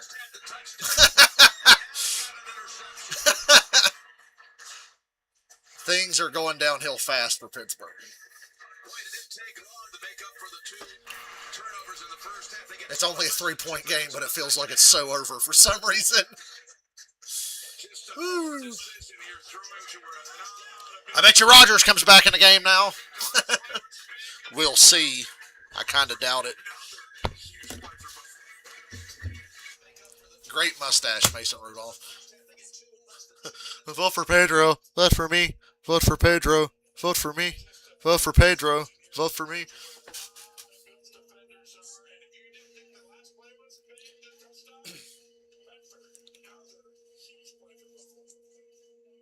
time for Crown Moments, presented by DraftKings Sportsbooks. That guy used to wear the crown in Cleveland, Nick Chubb, when he was one of the best running backs in the game. Still has got some power in those legs. Hit the squat rack in the offseason for the Houston Texans and been hater here.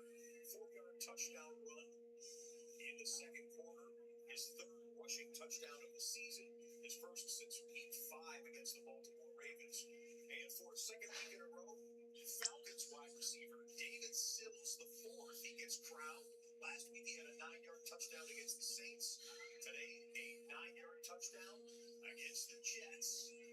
Still have games going on right now. DraftKings Sportsbook is the #1 place for live betting. So today, all customers get a pack of live touchdown parlay boosts. Download the app, use promo code REDZONE when you sign up. DraftKings Sportsbook, the crown is yours. All three games in a TV timeout, waiting for the start of the fourth quarter in Seattle. Minnesota with a lot of work to do, otherwise the Seahawks will go on to win their 6th of 7. Somebody just posted a picture from when I was in Las Vegas, and it was Kiss was leaving their Q&A panel when it was over, and they were at the front of the stage signing autographs for people down front, and somebody handed Eric Singer one of Ace's old guitars. They had an Ace Frehley signature guitar, and Eric looked so happy, and he held it up over his head. Somebody posted a picture of Eric holding Ace's guitar.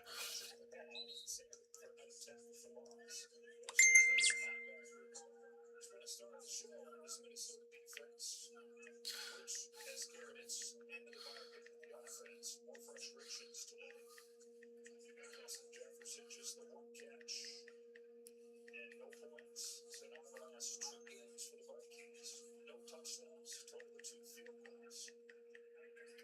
73. So while we have a quick moment, I want to bring Gene's territory in. There's people looking for clarification on unsportsmanlike penalty in the first half against Pittsburgh that you thought was going to be assessed or not assessed on a kickoff team. So who's out of playoff contention? The Giants were the first team mathematically eliminated last week. I would imagine the Titans are now officially out after today. The Raiders are going to be out after today officially. Washington will probably be out after today.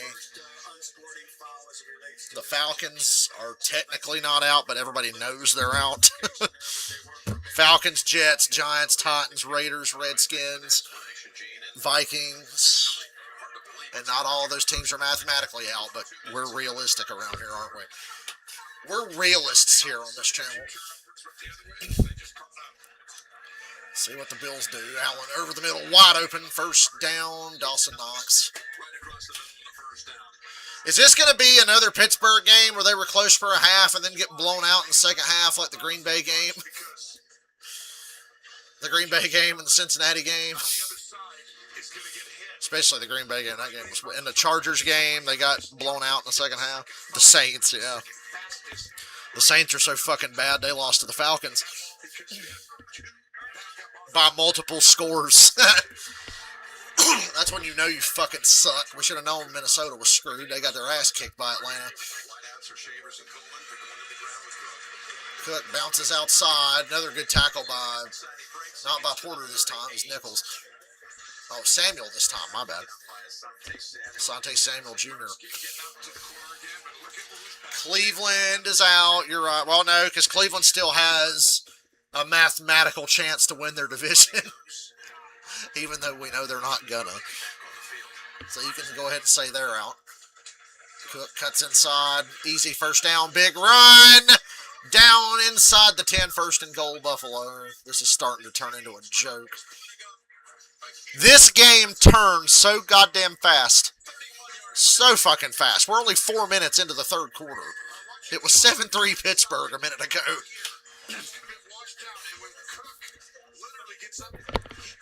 Cincinnati's going, yeah. Cincinnati's got a real shot. By the way, Cincinnati plays Buffalo next week. Arizona's out, yep.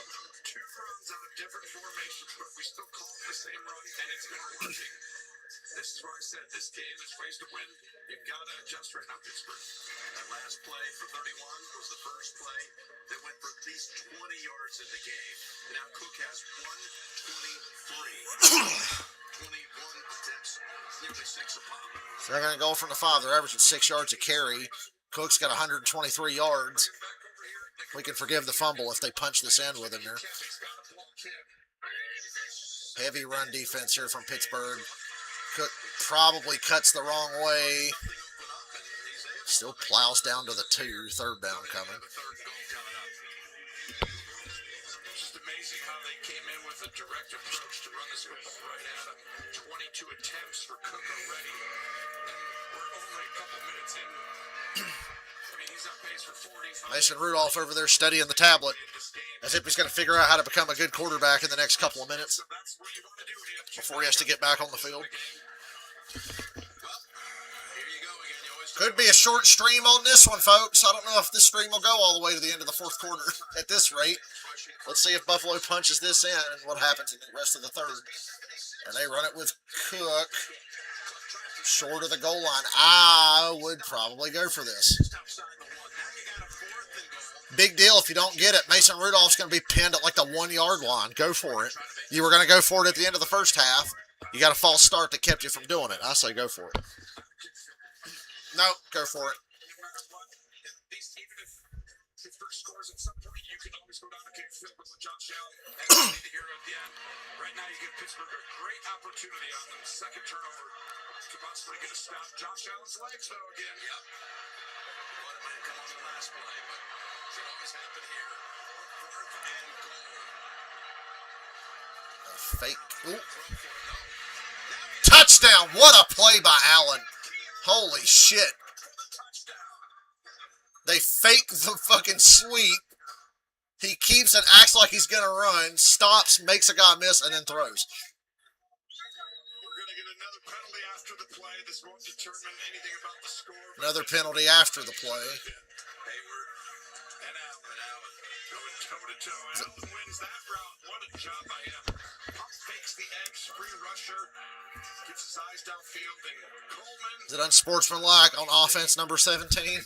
Keep working on it. Your time will come back. Well, there's a lot of significance to Coleman scoring here. He was inactive 2 weeks ago because of the Touchdown Chargers. They're starting to put it on the Raiders late in the third. Oh, they called taunting on Cam Hayward as well. Go for two. Because of the short thing, you see the taunting here has been happening all game long. They kept Coleman inactive for the game against Houston, so he's been inactive the last two. They're waiting to see something out of him. They called taunting on Hayward. Yeah, he needs to chill out. He needs to go sit down for a while. Production in game two. If I was the Bills, I'd put the ball at the 1 and go for 2. But the other guys, he's back. That's what I would do. His opportunity. You're already up by 2 scores. Players need a reset. Good job by Sean McDermott. Here's Prager. Yup. See, you should have went for 2. Missed it. They missed the extra point. You should have taken the penalty to the 1 and went for 2. I tried to told you. Will for the touchdown. Into the arms of Coleman. And the Bills come out of the locker room in the third quarter, put up 13 unanswered.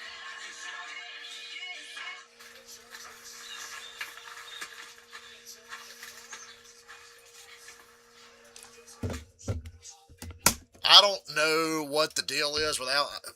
Allen was under a pile earlier. He might have said something or done something. Because I've seen Allen do stuff like that before. And something he did just really... What a pick in the Seattle game. Oh my God. Another crazy interception for the Seahawks. But I have seen Josh Allen do dirty things at the bottom of piles and on run plays. So... He really got under Cam Hayward's skin or whatever the fuck he did or said.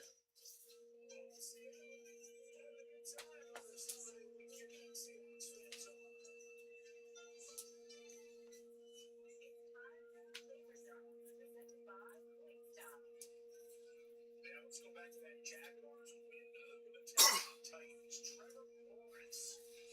He's been leading this team to more than 30 points per game average since their week 8 bye today. Lawrence, couple of I'm up stretching my legs for a minute.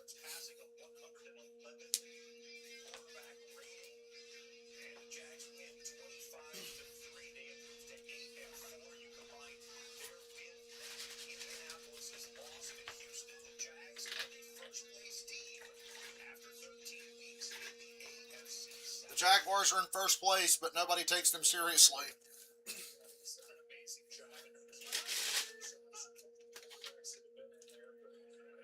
They've choked way too hard too many times.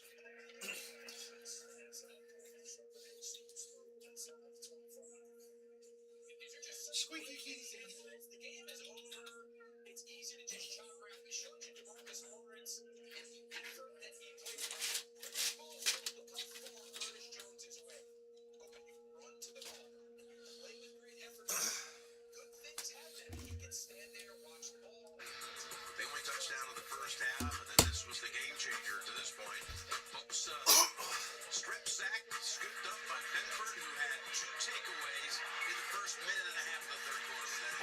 watch Wedding Crashers.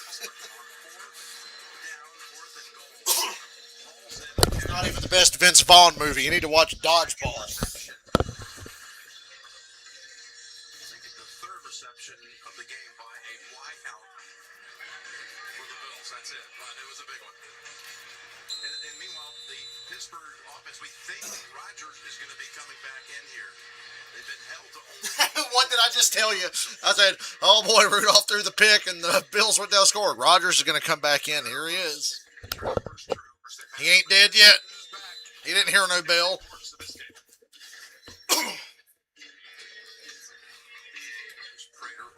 They're playing some Van Halen. Ain't talking about love. If my drums were plugged up, I'd play it. Kick off out of bounds. Buffalo should have went for 2. All they had, dude, why wouldn't you take the ball at the 1 and run the tush push with Allen? Like, it's automatic.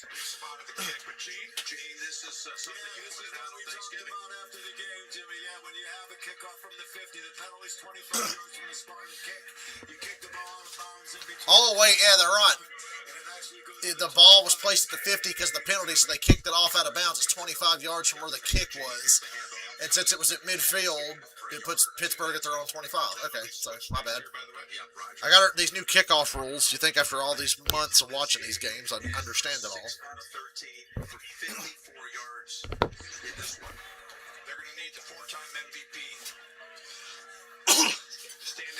Aaron Rodgers needs to go Super Saiyan one more time. Does he have it in him? Probably not in an Arthur Smith offense with this personnel, but yeah, they pretty much just have to get open and win one-on-one and give Rodgers a chance. Oh, boy. That could have went wrong about 38 different ways, but luckily it's incomplete. And the crowd starts to boo. Chris Jericho and WCW. Boo! Come on, boo! Get their hands up if someone's blocking you. Pete, who's come in today for Broderick Jones, done a good job, but if you're blocked, get your hands up. We've seen it by Russo and the other guys a ton. Well done, just a team philosophy. And now it's 3rd and 9. And then big one. He didn't go across in motion with him. Watch Freiermuth. The Bills are sending a blitz. And they're going to run outside the blitz. And Gainwell's short of the first down. From this field position, you pretty much have to punt, right? It's a 9-point game, but in this field position, you have Tomlin's going to punt. I'm here to tell you. Motions,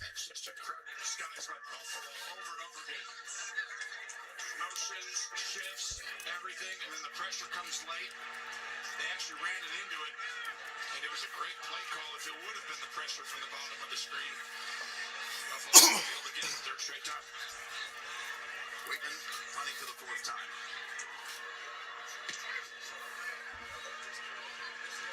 Another fair catch signal.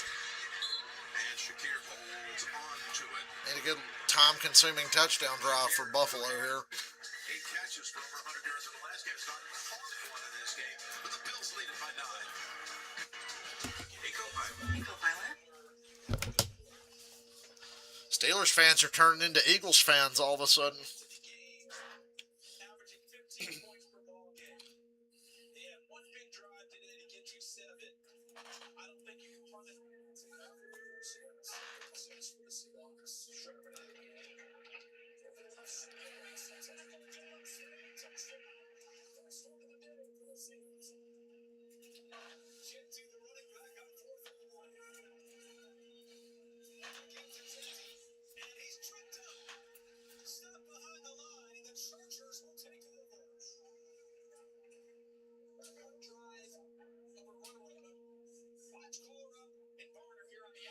We had another small GTA 6 leak.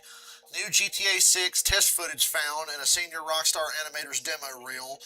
Features just small motion capture clips of bicycle animations and breakout/exit animations for monster trucks.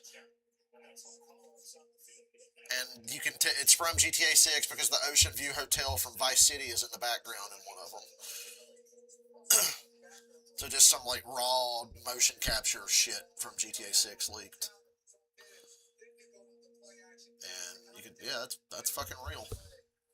Wait, Trey Lance is playing. Where? Did I miss it? Because Herbert's back in the game now.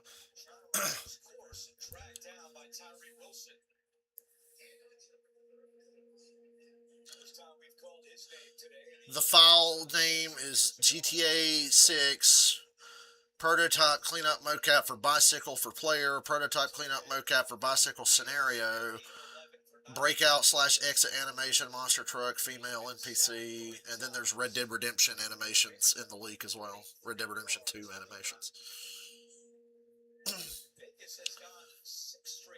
And somebody pointed out it's the city bicycles that you can see in one of the trailers for GTA 6 because the guy like walks up to a bicycle stand and takes a bicycle off, turns around, gets on it, and goes to ride it, and then that's the end of the clip. Hey, GTA 6 fucking mocap footage leak. Let's go. We're getting ready to play Red Dead Redemption 1 this week for the millionth time to fill the void. Just because there's a 4K update for the PS5 for Red Dead Redemption. That's a fucking... I'm surprised that wasn't a foul. Boy, Pittsburgh's really salty right now. The amount of... You could fucking mine some serious salt in this stadium right now between the players on the bench and on the field and the fans in the stands. Like, it's a fucking salt mine in Pennsylvania right now. Between the Eagles and the Steelers. Hell, the Eagles are fucking 8-4. What the fuck are they mad about? In the grand scheme of things. The salt mines are open in Pittsburgh. Another easy first down here for Buffalo.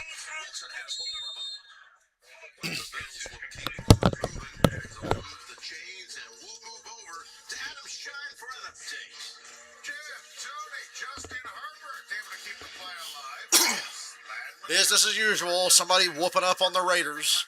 Nothing new. Nothing to see here. Move along.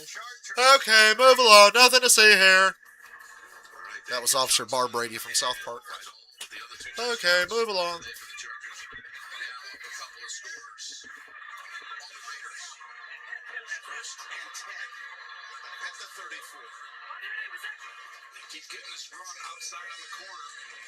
They looked for it again, but Pittsburgh was ready for it. It's just hard because you've got big guys inside. And right now, you're going to need Pittsburgh, the interior of this defense, who's without Harmon, their first-round pick, who's going to be a monster one day, by the way. These guys have to step up and take on these double teams. Patriots, Broncos, Jags, Steelers, for now, division leaders. Colts, Chargers, Bills, wild card teams currently. Okay, move along. Another thing. 3 carries for 25 yards on consecutive plays. Make it to him. Allen avoids the sack again, and he's just going to run. Easy first down. Too easy again. Shimmy move to get to his left and away from everyone for 11. Chip. Both guys right there. You see, they're going to chip the edge. That gives them time. Even though Hayward gets in there, Josh Allen has time then to decipher and go through it. And at that point, he just uses his legs. And once you're going to chip people, Jim, you got less guys. All the energy has been completely taken out of this game. First down at the 46. All right. Davis breaks the run. Still going. He's got 12 more, giving him 37 on the ground for this game. He had 44 for the season on the ground before today. 37 here. This is literally going to continue. They're going to go ahead and block. It's going to end up getting to the corners and the safety. Someone's got to make a tackle. Everyone's got on a half. I'm going to reiterate what I said a few hours ago. I can't wait to watch Baltimore play Pittsburgh. It's going to be comedy. Davis. Another first down. Another 10-plus run for Davis. About Bills are now up to 212 yards. 212 yards rushing on the day for Buffalo as an offense. Blocking right here. So we call set the edge. You create force the ball on the edge, back inside. And so when he goes like this and then bounces over here, the force is going up here and then coming back in, which makes it go out here. That's continued to happen over and over again. If he cuts outside, try to TJ Watt. Finally, some resistance. TJ Watt's keeping his cool in the face of a very tough game. That's the play you just saw. So this ball, he's going to go in here, and if the hole's not there, he bounces outside, which means you didn't create, set the edge. The next one's a zone where everyone's going to run out. He's going to get there, cut back inside. And they have been running these two plays basically all game. And it's worked almost all the time. You're exactly right. 214 yards rushing tells you it's been pretty good. Pittsburgh has 45 yards rushing. Pass bust the middle. Shakir for 6, third down. With Ramsey on his back, bringing him down.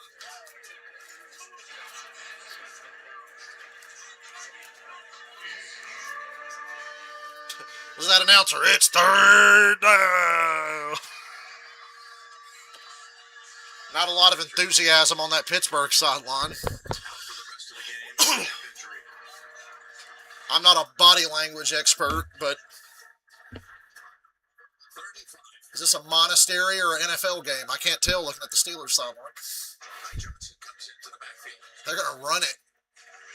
Rousey to keep it. Go for it. Within a yard of the first. 4th and 1. Fuck them. Go for it. Tush push. You should have done this at the 1 yard line for a 2-point conversion. So do it now. Not that big of a difference, right? And they bring Cook in after he set the last 5 snaps. Gabe Davis said this is telling me. Gabe Davis and Cook have just come into the game, but Jamerson, I would like to see Allen just take the ball from under center and plow forward. 4th and a yard. Even though maybe they don't want him to because Pittsburgh's kind of out to get him right now. Fullback run and a first down. That's the first down. Interesting. Fullback dive. They go to the up back, and Johnson delivers what they needed. well, when you put another back in, fullback right there, that's ding, ding, ding, because he's not going to be big enough to block Cam Hayward. Because some of these guys, they're running back, which means it's a passer, he's getting the ball. More than triple the yardage in favor of Buffalo. With a minute to go in the third quarter. That's crazy, that's that right there. I mean, 90 yards. Does Pittsburgh even want to make the playoffs? Does this really look like a team that can go on the road and win 3 straight playoff games to get to a Super Bowl? Like, why bother? 18 yards to 3. Same run, set the edge. Pass. Went for that quick slant. Porter in there. They have a little Joey Porter trying to get a taunting penalty. Well, that was your RP, which means the quarterback has a run pass option if he likes the look at the top where there's no one inside. But Rodgers has the same thing today. That's supposed to be open. You're supposed to win that. But the receiver doesn't on that one right there. Porter's going to jog. Just like Hayward's been. But you had the option to run that if you wanted to. But Josh Allen makes the decision after the snap. 2nd and 10. I'd be interested to watch the post-game handshakes after this one, given what we've seen post-game this season in a few NFL games. 49ers, Panthers, Lions, Chiefs. First down, Cook, 1st and goal. That looked like it had no chance over there on the sideline. In the quarter. Away from Peyton. Don't run another play. Take it to the 4th. Goes for 14. This was outstanding by Josh Allen. His ability to look down the field as you see the long hair get pulled just slightly. That's all. You want to have long hair, they can grab it. But Josh I love that pulling hair in the NFL is legal. reset and throw that laser to him. That's why it's a first down. Josh Allen, pretty good. They are going to let it run out. They've also respotted the football from the 7 to the 5. Where it'll be 1st and goal. Crowd sounds thrilled. 4th quarter. Or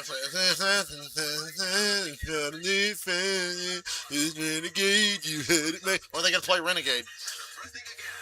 Back after this message and word. Oh, mama, I've been feeling my life. Now walking Josh Jones off the field. Have to imagine it came from upstairs and evaluated. I'm a dick. I don't hate Pittsburgh, but I mean, you talk about an organization that loves the smell of its own goddamn farts. That's why they never change anything. That's why Tomlin's still employed. That's why they have no fucking quarterback, because this year with Rodgers does not count. He's not a long-term solution. They have no quarterback. Their offensive coordinator's a fucking moron, and I could have told you that. Like, nothing changes. They bring back the same tired old goddamn players and coaches. Nobody ever gets fired. I remember when Matt Canada got fired from Pittsburgh. I said, you realize how bad you got to be to get fired from Pittsburgh? Because they don't fire anybody. Tomlin should have been out on his ass like 4 years ago, at least. But no, as long as they keep going 9-8 and getting blown out in the wild card, they can lie to themselves and pretend that we're a championship contender. We make the playoffs over here. Ass kicked by Buffalo, ass kicked by Kansas City, ass kicked by Baltimore. Like, who gives a fuck? Same shit every year. Steelers fans should be mad. I don't think Steelers fans bitch enough.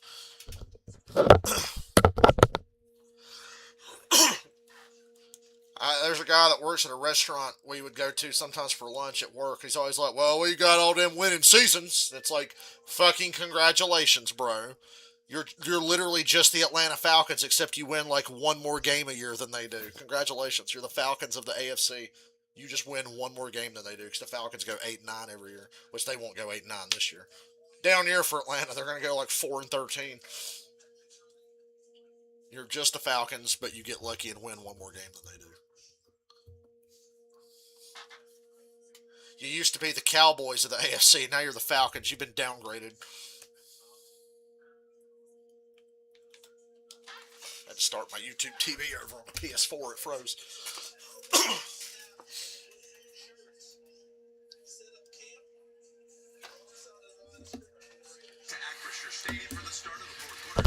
Buffalo with a quick 13 points to start the quarter. Yeah, 49ers are good. I mean, you've been to 2 Super Bowls. I mean, Pittsburgh can't fucking say that. They were too busy getting smacked in the AFC Championship game by New England over and over if they weren't losing upsets to Jacksonville or Denver. Oh, that was a touchdown. Allen missed that one. He's going for these little quick throws.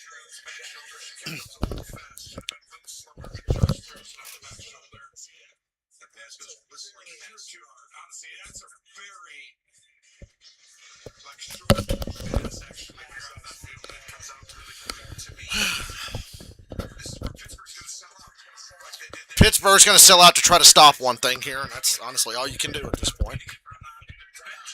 Bills kicking a field goal here is going to be okay if you wind up having to do that, unless you get down to like the 1 or the 2. Cam Hayward made a great play there. 3rd and goal. Buffalo's going to have to get a little creative now. They're not just going to be able to run it straight ahead, I don't think, unless they're psychotic enough to think they can get inside the 2 with a straight run and then go for it.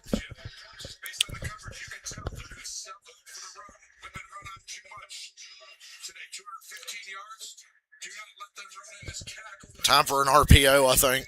I want to see an RPO or a read option top player. And they're in the gun with a running back to his right. And Allen's just going to try to keep it himself.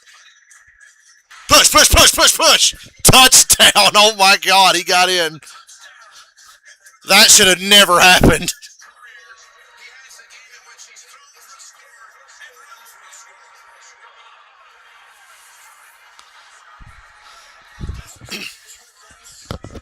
That was great blocking, great effort by Allen and the offensive line for carrying him to the goal line.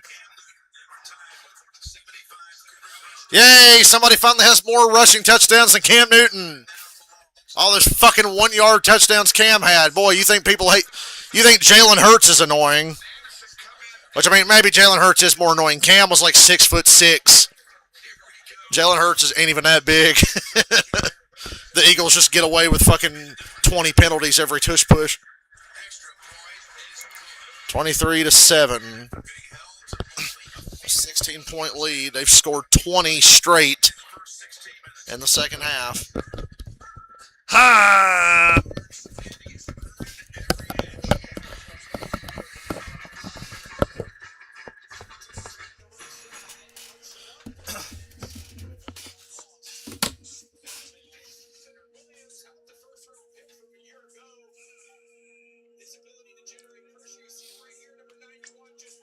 Why does Aaron Rodgers look like SpongeBob when he had the suds?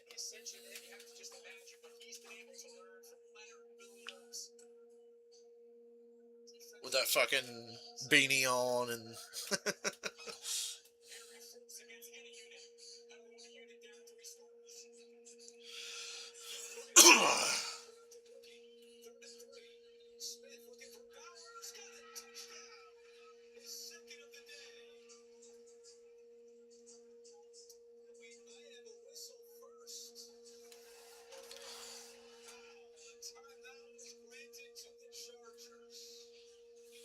Did the Raiders just get hosed?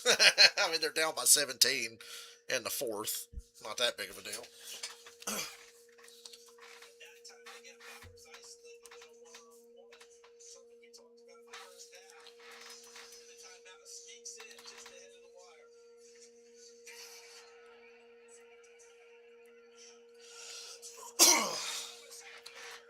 And the Vikings turn it over on downs, down 26-0 with 3 minutes left.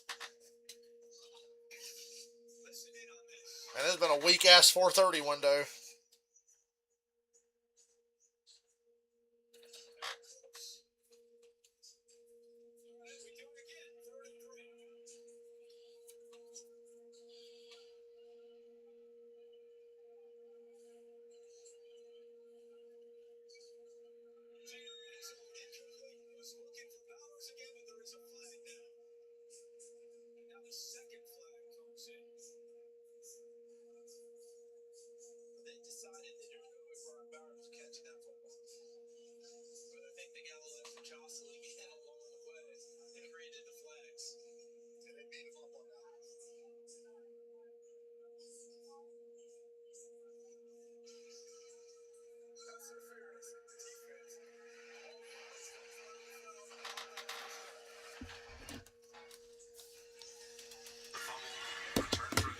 We'll hang around until it's completely out of reach. Although in the Steelers' eyes, they're down by 16. That's a lot of field goals they'll have to get. Boswell, warm that leg up. We got some work to do. Here's the kickoff by Prater. Williams, they've covered him up pretty well so far. And swings around to about the 34. Quick thought on them going for one instead of two. Well, the analytics will tell you to go for one there. But hard to get two on cruises. However, I am more like, if I like this play, I like how we're playing, we're running the football, I'm going for two. Would have made it a 3-score game. Because that's exactly right. If you can now, there's an emotional aspect. Oh, we're still only down 2 scores. You know, that matters. Alright, let's pretend to give a shit. And a fumbled snap. Rodgers just get down. The fucking snap got fumbled all the way back inside the 20. Yeah, boo some more. Oh my God, touchdown Raiders. Boo some more. The Raiders are only down by 10 now, and there's still 8 minutes to go.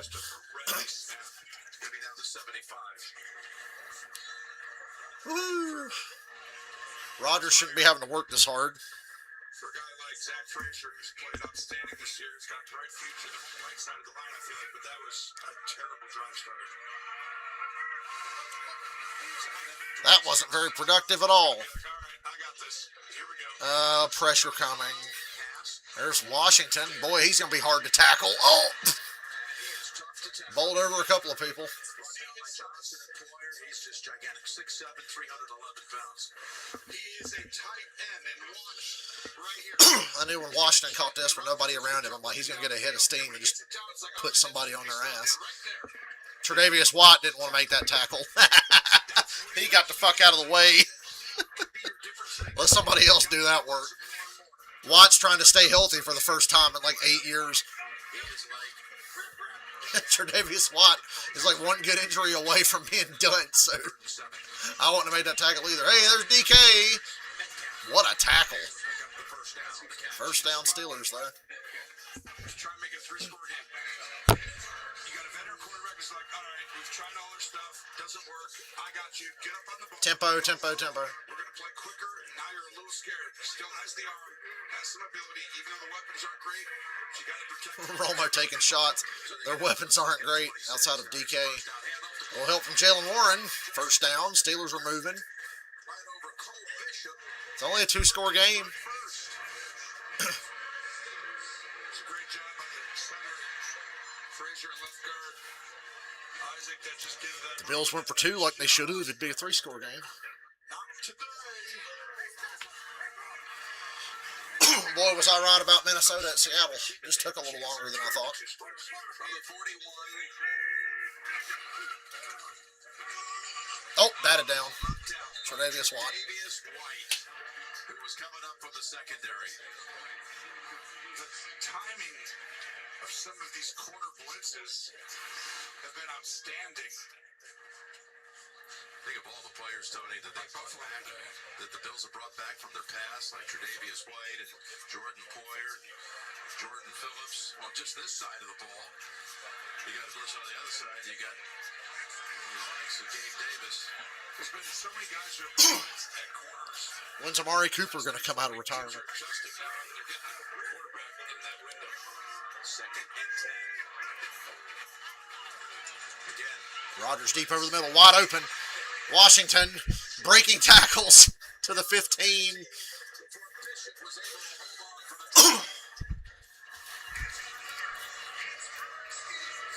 They going down swinging. This is just a great job. Arthur Smith loves his tight ends. That's the guy you got to keep They got a damn refrigerator playing tight end. on this team. First play that went for over 20 yards for the Steelers today. Rodgers, you don't want to get rid of that. In the direction of Warren. First time all day there's been any kind of rhythm to this offense. Well, it's just outstanding. You could have seen from behind. Rodgers has to throw this over the top of the linebackers, but the reason you can do that is because you have a guy who's 6'7", maybe even 6'8", 311, and just let him high point it. And that's where I'm like, there's only so many guys. I know he's not the fastest guy, but he's a great run blocker, and he has a catch radius that's really good. They drafted him in the 3rd round out of Georgia, where he backed up the likes. Brock Bowers. Watch out for the quick screen up to the second and 10. Over the middle. Down the middle. Nobody there. Rodgers is furious because Jonnu Smith was in the wrong place. Rodgers gets You better watch how you talk to Jonnu Smith. and I want you to watch. Arthur Smith will fuck you up. There, he's telling him to. That's his baby. That's his boo thing. And you're going to find very quickly. Better watch how you talk about Jonnu Smith. And he was like, oh man, I told you. You see how upset he was? You talk about his lover that way. But he didn't get it. Kyle Pitts, who? Jonnu Smith, baby. And he did it. That's his man.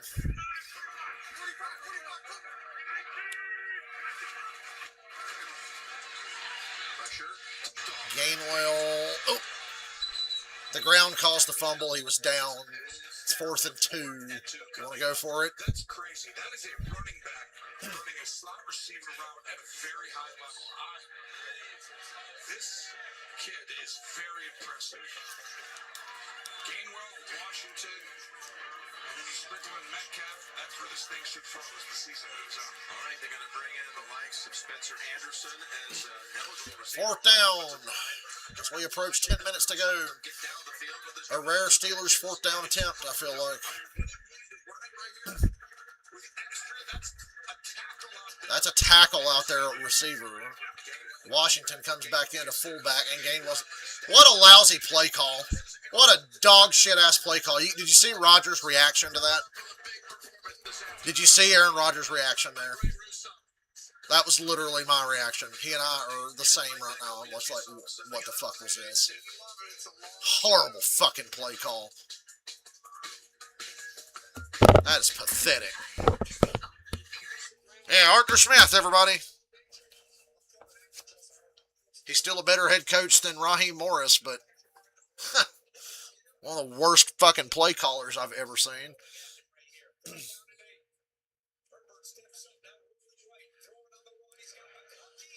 McConkey. Fucking terrible fucking play call. Jeremy Chin on the tackle for a gain of 9. When you're a quarterback who just escapes the pocket, it behooves your wide receivers to understand that. Odds are plays to help you. Look at McConkey. Sees his quarterback in trouble and finds an open spot in his sight lines. Look at him as he gets away from Chin. Here I am. Here I am. Bam. First down. That's why I'm coming after him. I don't want to give him that much time to play and be able to make those throws outside of the pocket.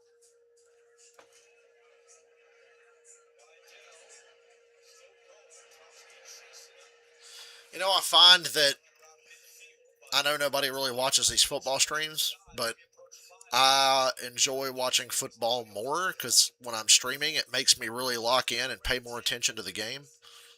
It's kind of a different watching experience for me. I feel more engaged when I do this.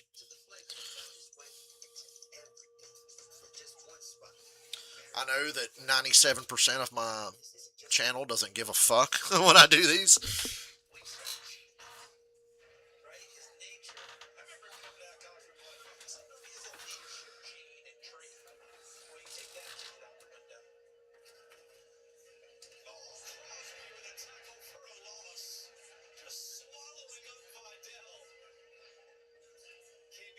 Second in tackles for a loss behind only Myles Garrett. He's got 4 tackles for a loss today. Jason, isn't he hard enough to deal with when you try to block him? Then when you just leave him alone? Sponsored by Best Buy. Imagine that. I wish the Falcons were relevant. I had some golden fucking live stream reactions last year to Falcons games. Golden. Connecting changes everything. I do want to see Michael Penix with a new offensive coordinator, though. And the Bills take over on downs with 10 minutes to go. Up 16. Maybe next year. Same run they've been doing it, bouncing out. Dude, the same damn run. Didn't get a lot, but it got a few. It got more than it should have. For 10. First for 3. Saturday. 3 scoops of hoop. A triple header begins at noon Eastern. 15th ranked Iowa State taking on top ranked Purdue. Followed by 6th ranked Louisville. Number 25 Indiana. And then Scott Drew's favorite Bears and Memphis close it out. The Falcons-Eagles game and the Falcons-Bucks game was my favorite. They are approaching record territory for a Disney team. Max Crosby just got flagged. In this stadium, one thing that's tried and true through the years, He pushed Justin Herbert after the play, and Herbert flopped. and they don't let you do it. That's exactly right. Here's the pass play. Dawson Knox. Knox has the catch in a first. If I was Buffalo, my strategy for the rest of this game would be protect Josh Allen as much as possible. I don't want to see him running around because he's got a target on his back today. I don't know if you can tell or not, but he's got a target on his back today. Get up and out there. More than usual. I mean, obviously you want to get the quarterback, but these motherfuckers are trying to get his ass. You know what I'm saying? In team history for a Steelers team, which is so rare because Tomlin's such a good coach.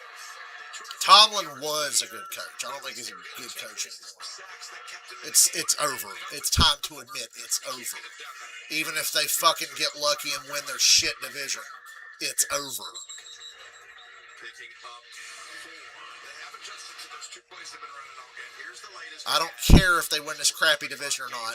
It's over. For example, Jacksonville taking I told you 2 weeks ago, I was like, Miami's going to have a shot at this because they got a piss-easy schedule. New England opening the day. And I don't trust the Steelers. I don't trust the Jags. I don't trust Kansas City or Baltimore or Houston. Although I'm starting to become a Houston believer. Let me repeat this. Houston's about to win me over, but there's a lot of teams in front of Miami I don't trust. And Miami's got a wicked easy schedule. Stadium that opened in 2001. That is crazy. On 2nd and 6. Another bootleg here from Allen. Shot puts it to Dawson Knox for a couple of yards. The second catch of this drive. Even out some records over the years. What's your guess? Do they get the 2 yards? I would say no doubt get that because you still have 7:40 to go. The record 231. See some empty seats now. Halfway through the fourth quarter. 2017. And by Cleveland in this building in 2016. 2-3-1. They right now actually are at 230. So they're 1 yard from tying it, 2 yards from breaking it, and 3 yards from a first down. With a two-score game here, I don't expect Josh Allen's legs. Normally I would. Romo's saying he doesn't expect Allen's legs. I don't either. He throws the swing pass. First down. First down. Just enough. And they give it to him. First down, Buffalo. They said we just got to, your game plan needs to be, let's protect Josh Allen as much as we can. Just get through this game. Pittsburgh's angry. The right side comes across, and that is correct. That's correct. Why do you say it like Chris Farley on Billy Madison? That's correct. You can argue 3 of your top 4 offensive players. He has been outstanding today, and he's playing the game that he's seeing play out in front of his eyes and adjusting within real time. And when he took over a couple of years ago as offensive coordinator, he was a guy that really gave birth to that idea. You got to run the football more. Here is Ty Johnson. Ty Johnson Have the stadium record for in a 6. Sorry, Ray Davis. How about Davis today? He had 44 yards again over the season. Rushing the football. We'll never know what Josh Allen did wrong. We weren't at the bottom of that pile. Today on 7 toes. He did or said something. I ain't never seen Cam Hayward crash out like that. He's running the football. I've never seen Cam Hayward crash out like that. Off too, and this is tough on Terrell Austin right now. He does not like that. Look at that. You don't want that record. Most rushing yards allowed in the history of this stadium It's not their day right now. by the Pittsburgh Steelers. Keep lining up in the 3-by-1. Highest paid defense in the NFL, by the way. It's going to bounce out here. Here's again Davis. Their team has put more money into their defense and gotten such fucking shit results 6 minutes to go. in the longest time since maybe the 2011 Eagles. You can sense my frustration. I wouldn't mind if it happened to the Bills. I'd do the same thing. It's not about a team. I'm always like, we've got to do this a little better. But the truth is, we both love both these teams. And to me, Aaron Rodgers, that frustration is real. For Josh Allen, he's 14 for 22, 115 yards, 1 touchdown, 1 pick. Aaron Rodgers still got that look on his face of like, why the fuck am I here? Why didn't I just retire and go do drugs with my weirdo girlfriends? 3-by-1 at the bottom, same thing. Timeout bubbler. By the Bills.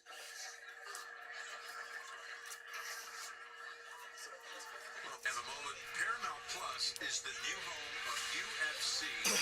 Starting this January, stream every fight live with just 1 subscription. UFC on Paramount Plus, it's on. Now, the Steelers, and it's still not. Chargers are draining clock with a 10-point lead and 3 minutes left. Next week, they'll travel to Baltimore. Both teams Harbaugh's flipping shit again. win this one, we'll go into the 6-6. I can say Acrisure. I just still think of this place as Heinz Field. Big one. Acrisure, Heinz Field. They play 2 of the Three Rivers, whatever you want to call it. against one another. Three Rivers was the old stadium. Next week at Baltimore, we're going to be there for I'm old enough to remember Three Rivers. 3rd down and 2. You ain't. If the Bills get 2 more yards on the ground, it'll be the most by a visitor in Pittsburgh. This in Three Rivers Stadium. That would And be Jim Nance just mentioned Three Rivers. Hand off to the right. Come back. Yeah. Another easy first down on the ground. Boy, James Cook got to be sore tomorrow. Buffalo rushed for 310 yards versus the Steel Curtain. Is the only game they lost at home that year. This is the 50-year anniversary of the one other Super Bowl championship team for Pittsburgh. And the only team came in and beat them was Buffalo. And that's the day they ran the football. Like they are today. Yeah. And again, it was the same opponent.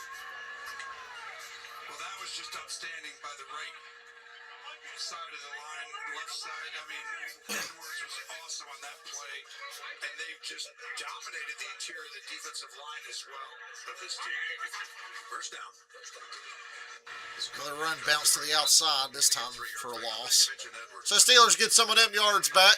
Ryan Van DeMark, they call him Vandy, coming in for Deion Dawkins, and we've talked a lot about it. Anderson taking over for Spencer Brown on the right side, but the center of that line, Edwards, McGovern the center. Yes. Lawrence, the right guard, they deserve credit. They have played outstanding today. Torrance on the play before that on the third down was incredible. Edwards been incredible. And McGovern coming back in after the injury.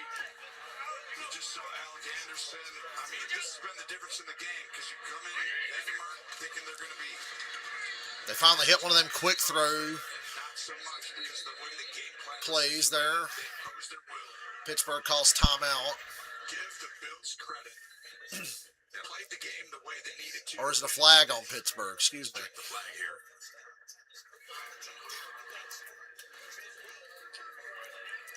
After the play was over, personal foul, unnecessary roughness, number 93 of Pittsburgh. Personal foul, unnecessary roughness on Pittsburgh. Remember I told you they coming for these motherfuckers. TJ. You got to keep Josh Allen safe. Just keep handing this fucking ball off. TJ Watt hobbled off. Ocho Maywa is the one gets flagged here. Right there. Says he. Oh, that's it. That's one that did it. Dawson Knox. And TJ takes the helmet off. TJ's cussing at somebody on the Pittsburgh sideline. Or just cussing in general on the Pittsburgh sideline.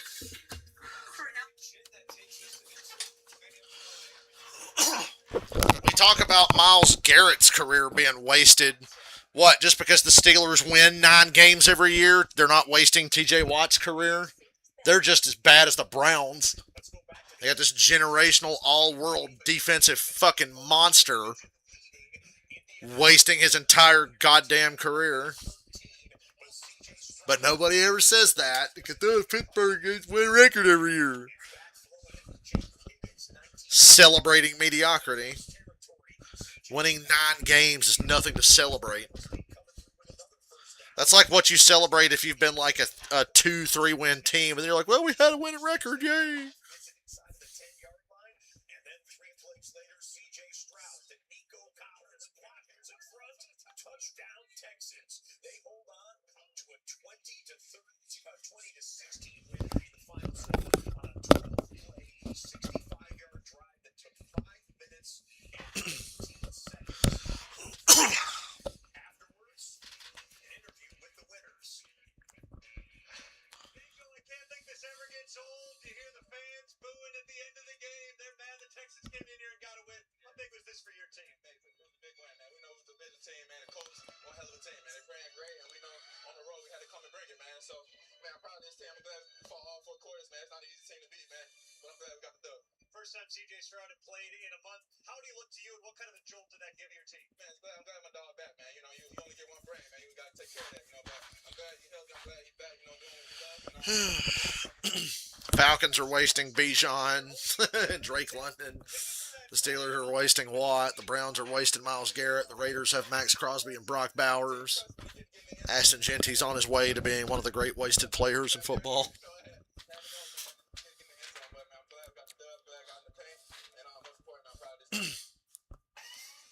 Texans have won 4 in a row. TJ Watt injured late in the 4th quarter here in a game where the Bills have control. There's pushing and shoving. This has been a chippy game, a lot of talk between these 2 teams. Behind this stat right here, you'll see TJ Watt.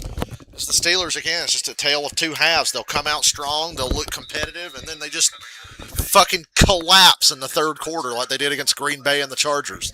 It's stepped on right there inadvertently by Knox.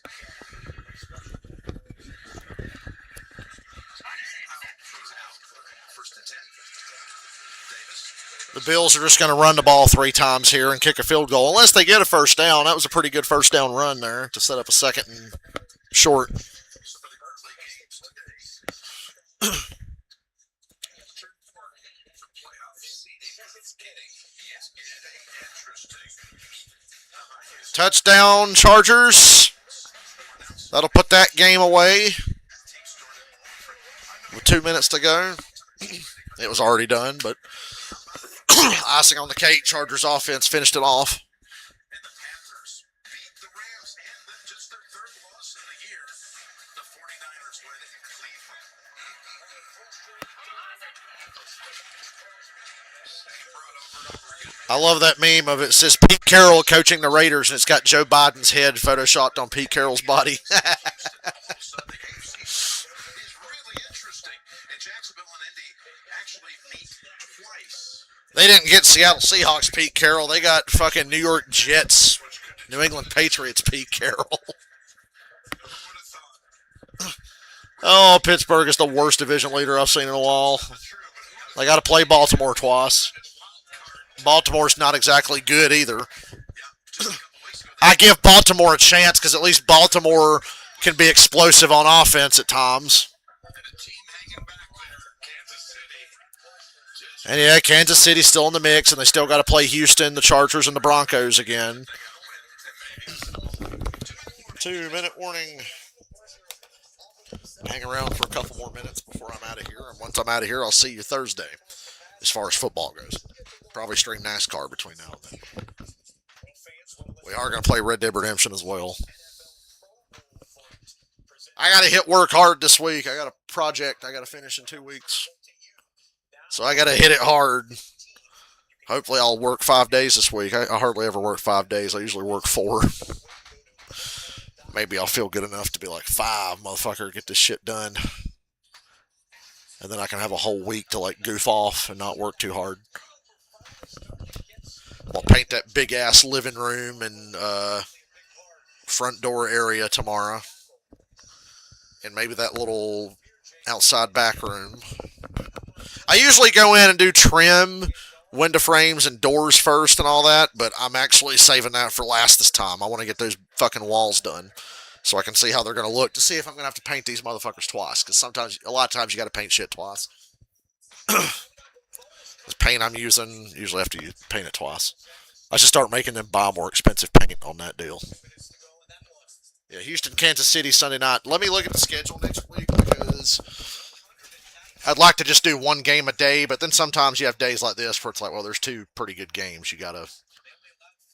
I'm glad I did this game, even though it didn't end up good. This game was obviously very important, and between 2 teams I know very well. So let's move to next week to tell you what I'm going to stream. I'm going to stream Dallas at Detroit on Thursday. I would really like to do Cincinnati and Buffalo. So maybe Cincinnati, Buffalo at 1. Hopefully they'll show it in my area. And then Houston, Kansas City at night. Are the Panthers on a bye week? Cool, the Panthers are on a bye week, so they're totally going to show Cincinnati, Buffalo. They better not show Seattle, Atlanta. I'm going to be pissed about that.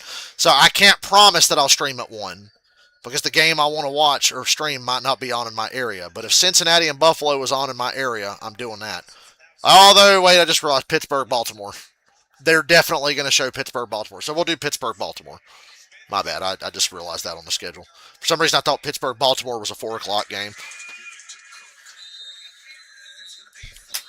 So look for Pittsburgh, Baltimore, and obviously we'll talk a lot about Cincinnati and Buffalo because those 2 games are very relevant to each other. So I'll have Red Zone on one screen and the Ravens and Steelers on the other, and then we'll do Sunday Night Football. And then we'll probably do Monday night as well, Eagles, Chargers. So a 1 o'clock game on Sunday, the Sunday night game, and the Monday game, and the Thursday game I'll stream this week. Colts Jags is a good one, but I'm 95% sure they're going to show Pittsburgh, Baltimore here. But we'll have Red Zone on. We'll cover them all. We kind of covered everything today. We were watching that Jaguars-Panthers game very heavily. Not Rams-Panthers game. We were watching that very heavily. Falcons-Jets got a look in there a little late in that first stream. So yeah, Steelers-Ravens, that's going to be the national game at 1. That's what we'll get here on CBS. Looking forward to it. Steelers-Ravens. We all want to know what's going to happen. And I think they play twice in 3 weeks. I feel like. Or maybe they don't play the Ravens till the end of the year again, but they play them next week. Wait, it's the Bengals and the Ravens that are going to play twice in 3 weeks. They've already played once, and they'll play again the following week. So this field goal from Prater would make it a 3-score lead, effectively end the game. I mean, it's done anyway, but there you go, 26-7. Now put Mason Rudolph in the game. Rodgers doesn't need to be out here for this last minute. There's no goddamn point. Let's watch this Pete Carroll, Jim Harbaugh handshake. That's pretty nice. Pete Carroll and Jim Harbaugh actually made eye contact for like 3 seconds. That's huge improvement for them. Huge improvement. Go ahead and turn my PS4 off. It has served its purpose for another NFL Sunday.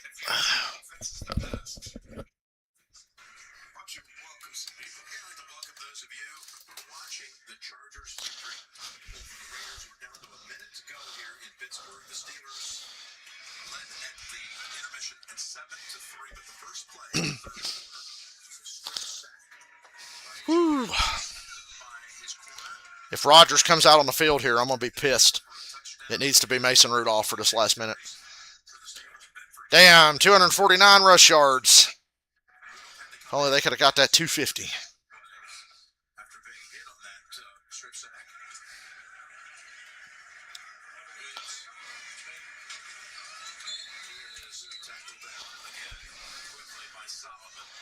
I'm going to watch Broncos Redskins tonight for some reason.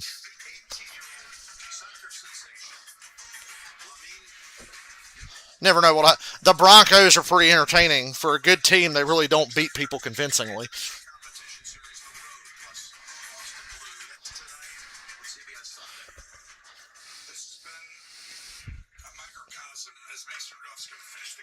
And Mason Rudolph's in the game. Thank you. There was no reason for Rodgers to be out here now. And I'm hanging around because I want to see these post-game handshakes.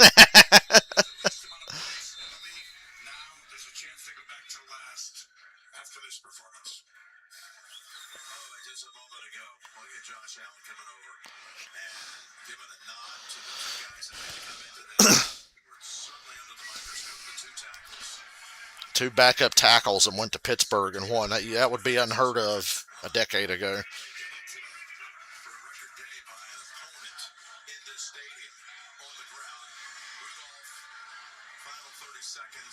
Ooh. Kill somebody on the damn sideline for nothing.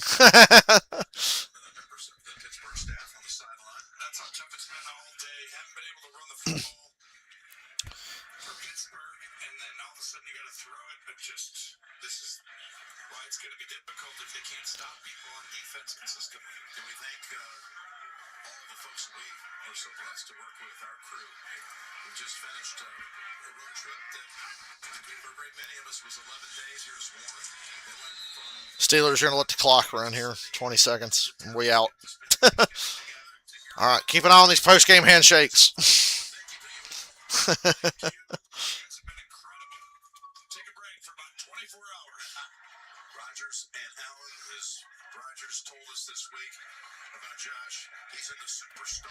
Everybody be nice. Josh Allen shook hands with Rodgers and he's leaving. Probably was.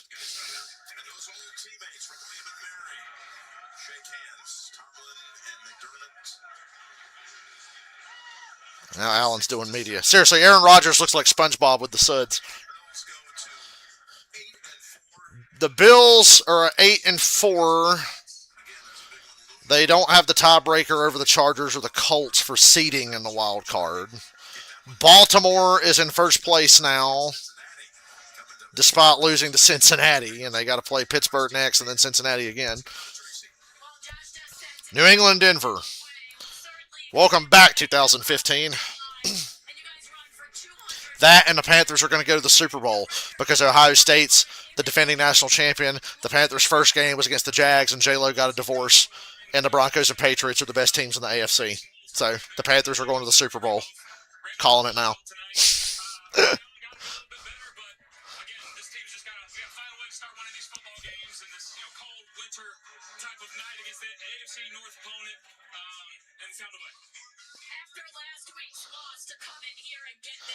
Cook had 32 carries. Whew.